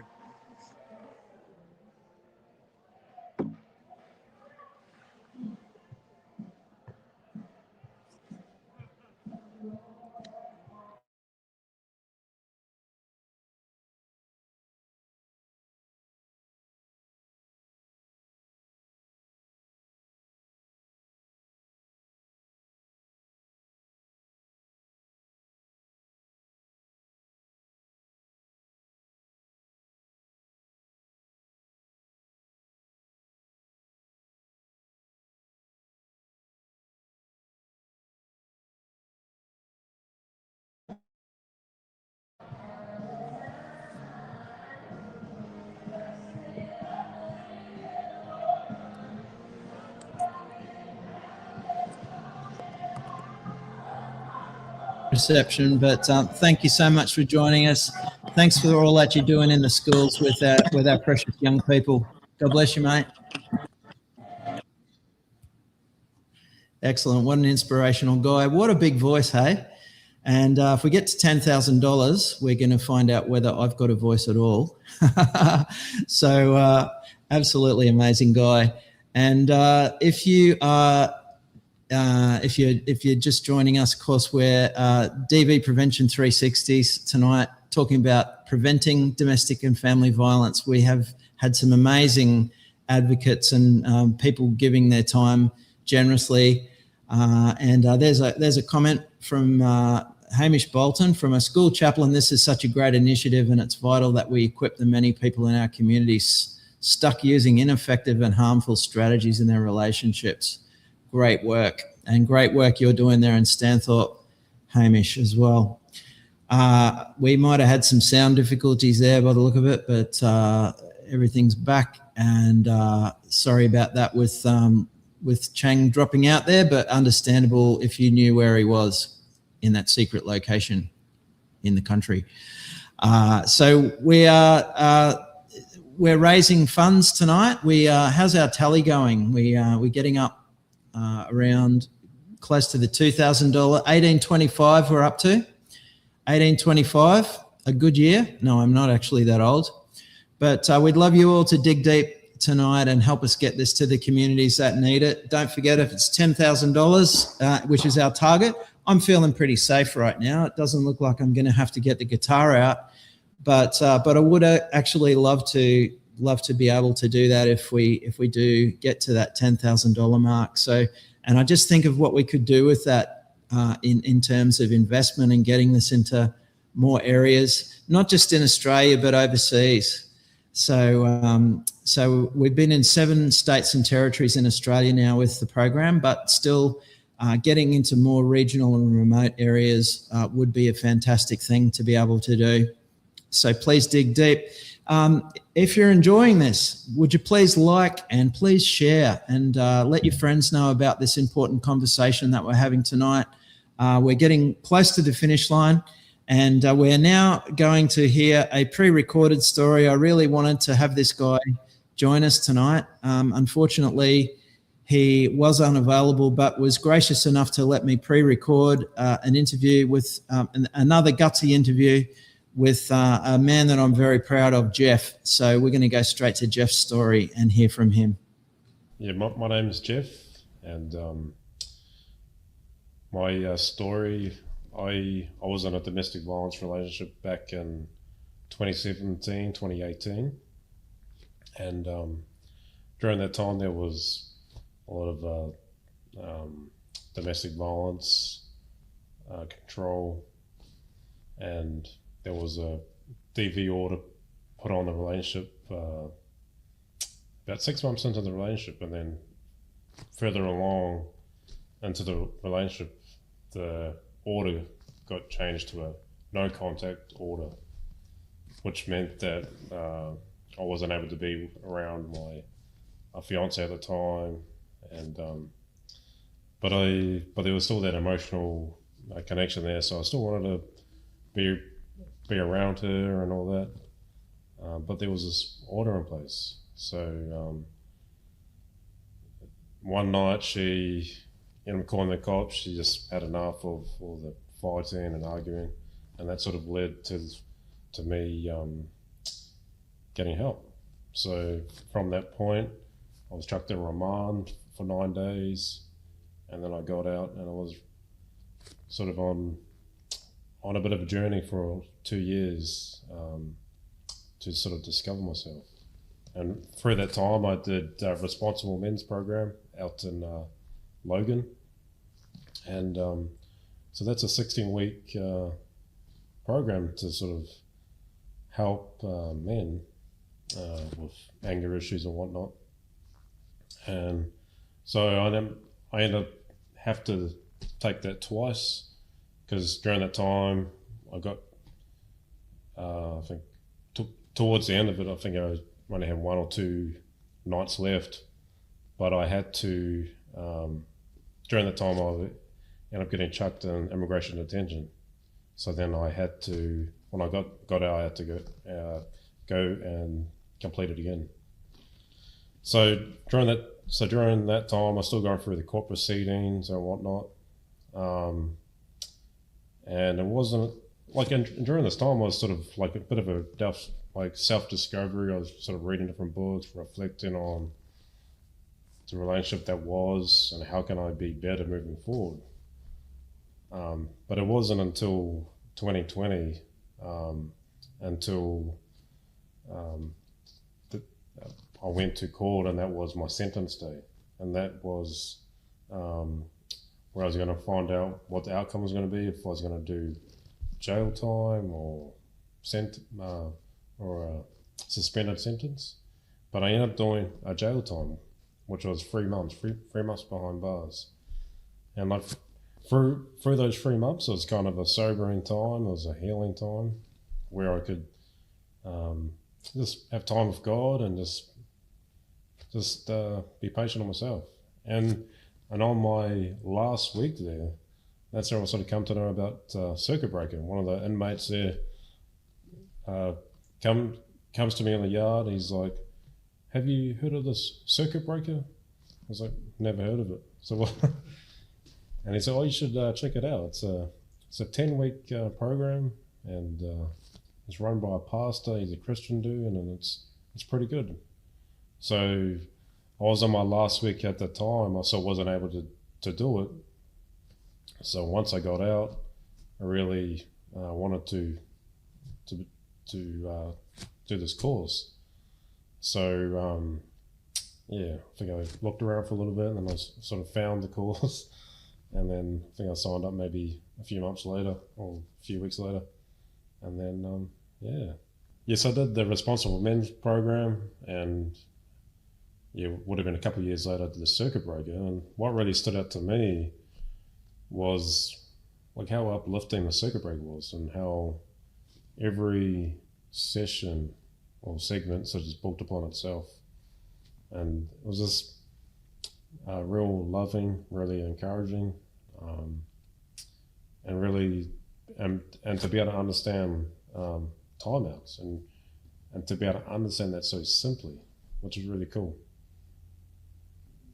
I think probably the most helpful was definitely the timeouts, being able to recognize your timeout, and to know, like, if you're unable to recognize where to pull yourself in, or to bring yourself like in line, like you can easily be, get angry. So that was definitely something that really stood out to me. After completing the circuit breaker as a participant, I really wanted to, pay it forward, and because like for the 10 weeks, I was just really encouraged, and all the tools that you get is just, you really want to just help people. So like after I done it, I think I reached out to Matt at the time, and I think it wasn't until maybe like the following year, so maybe a year later, I was able to be a part of facilitating a circuit breaker. So I was calling around different churches, different buildings around my local area, and it was pretty cool because like one of the churches in Forest Lake, they were like so keen to help us out, like free, like that we didn't have to pay on the 10 sessions, and he was just so blessed to help with us, or help us to run that program. My first time running it, so I was a co-facilitator, and I was with another gentleman called Patrick, and it was cool, like just to learn his leadership style and just how we connected with the people. So it's really cool to be a part of that. So over the past 5 years, I've sort of been facilitating like different locations. And it's definitely been a great honor to just speak into people's lives, over these 6 years. And it's pretty cool, like these different locations that I've sort of been a part of, Logan, Springfield Lakes, and then Ipswich. And it's cool to just meet the participants and connect with the other facilitators and just have fun for the 10 weeks. Yeah, it's definitely awesome. It's definitely really rewarding to see the people at the start, like they're really condemning themselves, they're beating themselves up. But, like seeing them each week and how they apply the tools and how they just feel so much lighter each week. It's definitely so rewarding as a facilitator. Like every year you see like domestic violence just getting worse and worse. And that's why it's kind of good to like have open discussions and that's why the circuit breaker is like good, and how it gives you the tools and helps you to be a better father, better son, better brother, and just be better in your community.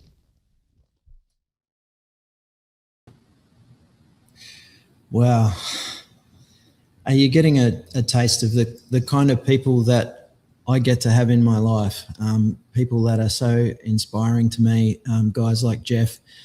What an amazing guy Jeff is. Has gone from prison to purpose. He's paying it forward in a massive way. Not content to just be a better version of himself, but to take lots of people with him.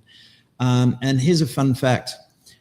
Jeff mentioned that he initiated himself to do our facilitator training. And of course, we put him with some senior facilitators to mentor him. And Jeff now has the record of being the facilitator that has facilitated circuit breaker in the most locations, in all kinds of different places. And he's been a really great gun for hire, actually. And he's gotten a lot of us out of some spots where we've just really needed somebody else to give us a hand. Those that have done the circuit breaker course and have watched our course videos might not realise that Jeff's actually in that small group shot. He's the man wearing the cap. He's always wearing a cap, but what an amazing guy he is. And what we're talking about tonight, and what we're raising funds for, are the Jeffs that are all around us, everywhere, just waiting to be unwrapped. It's a little bit like the Christmas presents under the tree. A guy like Jeff that probably, well, let's just say, maybe at the start of his story, people couldn't see, all that there was inside him and what that man is now today, paying it forward. But there's a lot of stories like that. There's a lot of people that if we can just invest in them, if we can just do our part and play our part, both as maybe stepping up to think about facilitating, maybe you could be one of the people making these kinds of groups possible as a volunteer. Maybe you have an organisation, or maybe I have a feeling there are some people sitting there tonight that are looking at our target, and we're going to have a look at that amount that we're up to in a moment. But you're sitting there thinking, you know what, I could help them get up to that $10,000. I could easily give $1,000 or $2,000. If that's you, we're getting close to time, and there's still an opportunity to be a part of a giving miracle tonight, where we could be the miracle in somebody else's life, somebody like Jeff.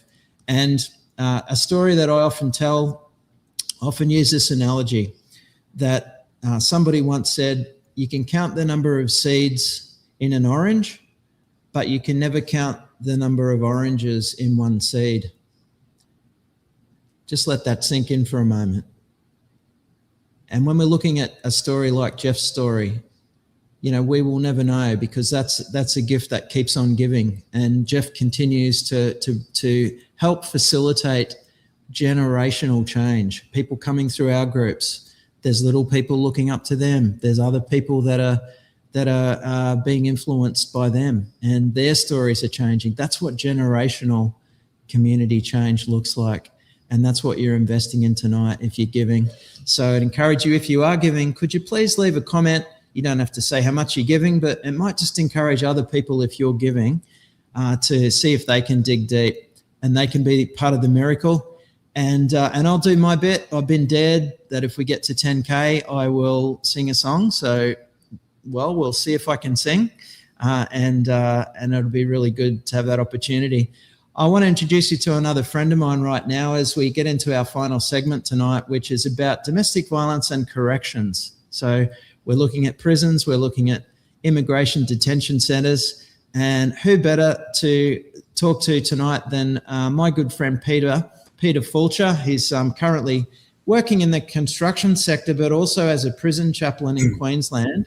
And he's also been a facilitator of multiple circuit breaker programs in the Brisbane Immigration Detention Centre.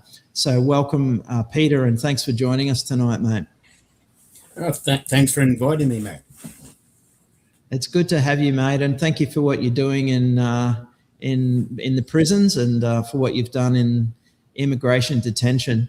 I'm hearing particularly from prisons, Peter. I don't know whether you're hearing similar numbers, but some of our prisons are reporting that as many as 80% of prisoners are there on DV breaches, and that those numbers are even higher for immigration detention. But what are you seeing, mate? I'm hearing the same. Yeah, it's Yeah. the numbers are staggering. It's and you just sort of look at some of the residents. It's hard to take sometimes when you hear their stories, but it's an honour to be able to serve in that space to the best of, just to offer some moral, psychological, spiritual support, however it comes. Yeah. Great. And something that struck me when I remember the first time that I had the opportunity to go into a prison, it was very sobering for me, and really, I suppose what I was really struck with was the fine line. And Peter, you know my story, and I have a background in unfortunately my own regrettable decisions and mistakes that I made early in my marriage in the area of abuse and control and ultimately domestic violence. And I looked around that prison and I thought, I could easily have been here. And as you know, Peter, a lot of the guys that we see in jail are otherwise ordinary guys that just had one bad day as well. So I think people miss that human side, don't they, mate? Correct. It's looking from the outside when you don't understand like the stories. It's they've got a stigma, and it's very hard for to get rid of that stigma. But like you say, they are just ordinary blokes quite often I find when I'm hearing their stories that it's either from a history, a family history, where that's all they've known, or it's overwork. And, you know, especially from coming from the construction industry, I see a lot of it. And I guess that's what initiated me to follow Matt and the Circuit Breaker program and become a facilitator, because I just see it so much where people are just overworked and they just don't know how to, I guess, contain their frustrations, for want of a better word. Yeah, and you know, we've been talking tonight already about, and certainly people in construction understand that we can only use the best tools that we have in our toolbox, can't we? And it's not an excuse, though, for, you know, I suppose people like myself who had to learn that if you don't have the tools, then the responsibility is still yours to go and find better tools. But that's still a reality, isn't it, until we get help. You've just heard Jeff's story. How typical would that be for prisoners to be seeking help with something like DV? Because I think the stigma out there is, oh, these are monsters and they can never change and they never want to change. But how typical do you think it is that prisoners are wanting to better themselves? In my experience, the large percentage would be seeking some form of help. Unfortunately, you do get those that don't see that it's their fault, for example, and they keep blaming someone or something else. However, the large proportion or percentage, I would say, do genuinely regret where they've come from and are looking for some form of support. There are programs in the prison system. Circuit Breaker yet isn't in there that I know of. I think they used to be, but it's in the prison systems. They are looking for supports for programs. Some of them are telling me that there aren't many programs for that in there. That's what I've been told. And they get a little bit frustrated. So, but that's more for sort of corrections. I don't know the full story. I'm just saying from what the residents themselves are saying. And you've been involved in the Brisbane Immigration Detention Centre there, delivering Circuit Breaker, was probably 2 or 3 times there, I think. And of course, the difference with immigration detention is that they're allowed to have technology. So they have phones and computers, and it's a lot easier to deliver a program. Correct. And like I said before, I'm hearing higher percentages of people that are in there for DV. I'm actually hearing, when I was speaking to staff there, I was hearing it's like about 90%. I wouldn't be surprised. Yeah. And it's the program, like the Circuit Breaker program, is brilliant for the detention centre. The blokes love it. And when, like you were saying before, like with Jeff's story, for example, when they've gone through it, they're the blokes that genuinely want to, because they've seen how it's changed their lives, they genuinely want to become facilitators to be able to pass that on and help other blokes in the same scenarios. Yeah, that's right. And I've had the privilege of visiting our programs in prison when we were in Barellan Correctional Centre, and also in the 2 detention centres that we were involved in, so Brisbane Immigration Detention Centre and Villawood Detention Centre in Sydney. And in both places, I continued to meet men that were they were passionate about sharing this with their children, that it wasn't just their own change, but they couldn't wait to get out and teach it to their kids. so that they didn't have to repeat the same mistakes. Awesome. Just quite heartwarming, but at the same time sad because, you know, you've done the crime. Unfortunately, you got to finish the time. But I was really personally surprised with that eagerness that I saw. Do you see any problems with that prisons will face when they're trying to attend programs? There are some that say that they've put their names down, but for whatever reason, they are not granted access to programs. I don't know what goes on behind the scenes and whether, but I am getting that a little bit, and so I just you know, just encourage them just to keep pursuing it, and of course I promote the circuit breaker program for when they get out, so, and they always take a keen interest in that. So because there are those ones that I've found that, especially at the detention centre, that thought that this might be a ticket out. When I love the way that we have to screen the people and to make sure that they are serious about pursuing and going through with the program to better themselves. And in the past, I've had to sort of knock some blokes back because there was the wrong motive. And they thought that they could use this program to sort of give them tickets in the court systems to get them out.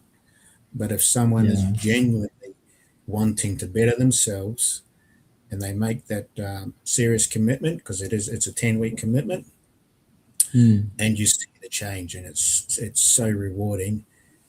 After the first couple weeks, maybe the blokes are very cautious about the group setting, but then you see them opening up over the weeks, and the other blokes supporting each other, and it's just good to see. So good to see. Just seeing a comment coming through there from Serene. It's prisoners are encouraged to work in prison, and sometimes that makes it hard for them to access programs. That is true, isn't it? There's often clashes with other work programs and other courses. And just to take up on that point, because I'm sure there's some people feeling cynical and thinking, it's easy to pretend and act like you want to change when you're in prison, and you think that doing a course could leverage your situation, and particularly in immigration detention. But what people might not realise is that people sign a form and they are fully aware that we are policy bound to never give them a certificate. We never provide paperwork. We never provide references. And we also have very frank and bold conversations with prison staff and immigration detention that they're not to offer any incentives whatsoever. Otherwise, we'll pull the program, because we're that serious about quality control that people that are there are the right people in the room. I'll never forget going to one of the major prisons in Queensland, and I was invited there to come and talk about programs. They said, we've been invited to share with the prisoners that are in there on life sentences. And there were maybe a dozen of us going in talking about different programs. And I thought, I wonder what this would be like. It's my first time ever walking into a prison. Well, there'll probably be 12 of us, and there'll probably, there'll be 12 guys that are in there for life that actually want to hear about courses or self-improvement. Well, I didn't walk into a little boardroom as I was expecting. I walked into a dining hall, and there were 60, and that's just men that were there on life sentences. And they were all dead serious about what can we do to better ourselves. And that I was really moved by that. And leaving that prison that day, I actually got a bit of a tear in my eye, and I thought to myself, it's not fair that I'm allowed to leave here.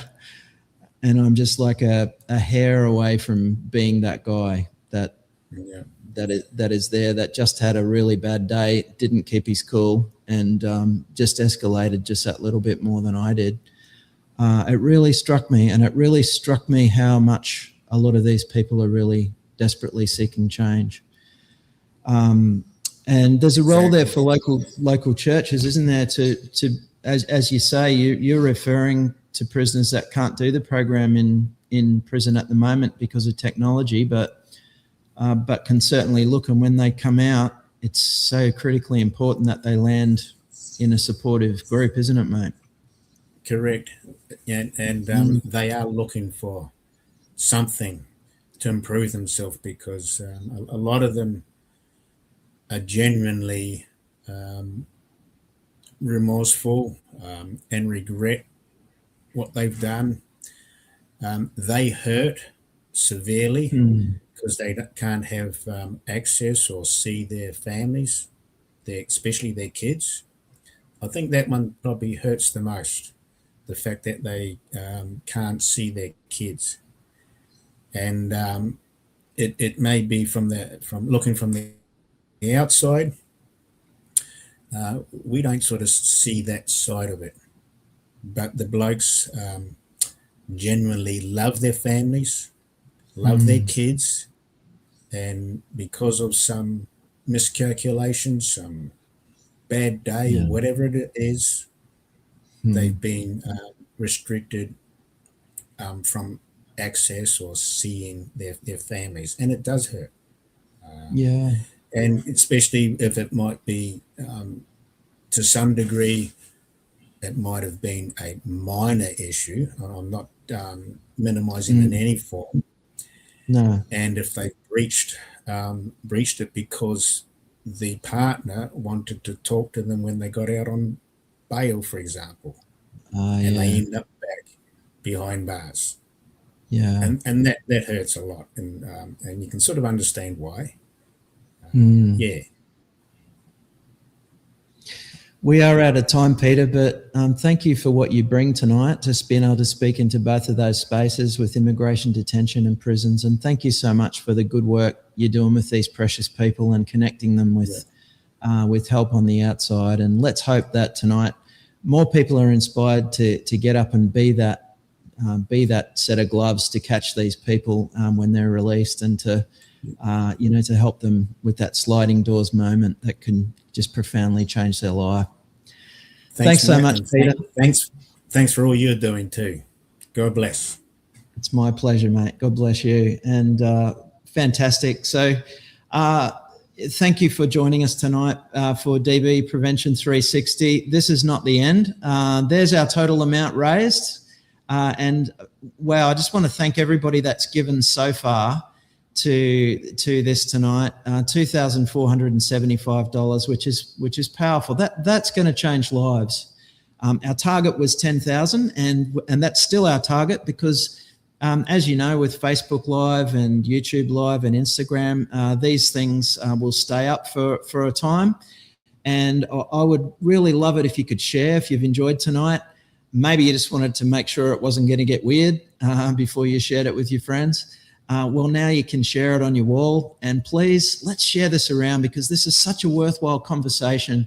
There's so much good that we can do in this early prevention space. And you've seen tonight what that can look like in terms of generational change, in terms of changing whole communities, just as individuals are changed, and those lives change other lives. Those knock-on effects. Thank you to all of you that have given tonight, and thank you to those who will see this recording and will give. And we just encourage you, please give. And I'll tell you what, I'll be true to my promise. If we do reach that target, I will get back on here and we will do a special song. And we'll have another little chat as well, of course. But thanks again. And if you got more questions and comments, you can still post those after the event and as you come back here. Some kind comments there about me singing, but that's not going to happen tonight because we had a deal. And the moment we get to that target, I'll be happy to do that. Thank you. Please share, please like, and please check out our website. Could I encourage you to become a regular sponsor, as I have been for 25 years. Just a small amount every month can make such a massive difference over the long term. And I find that when you're locked into a program of regular giving, you just don't even feel it anymore. But I certainly feel it when I hear the stories. I feel it every time, because I know that I've got skin in the game, and I'd love you to join me on that journey. God bless you. Have a great night. And thanks for all that you're doing. Thanks for being a part of DV Prevention 360.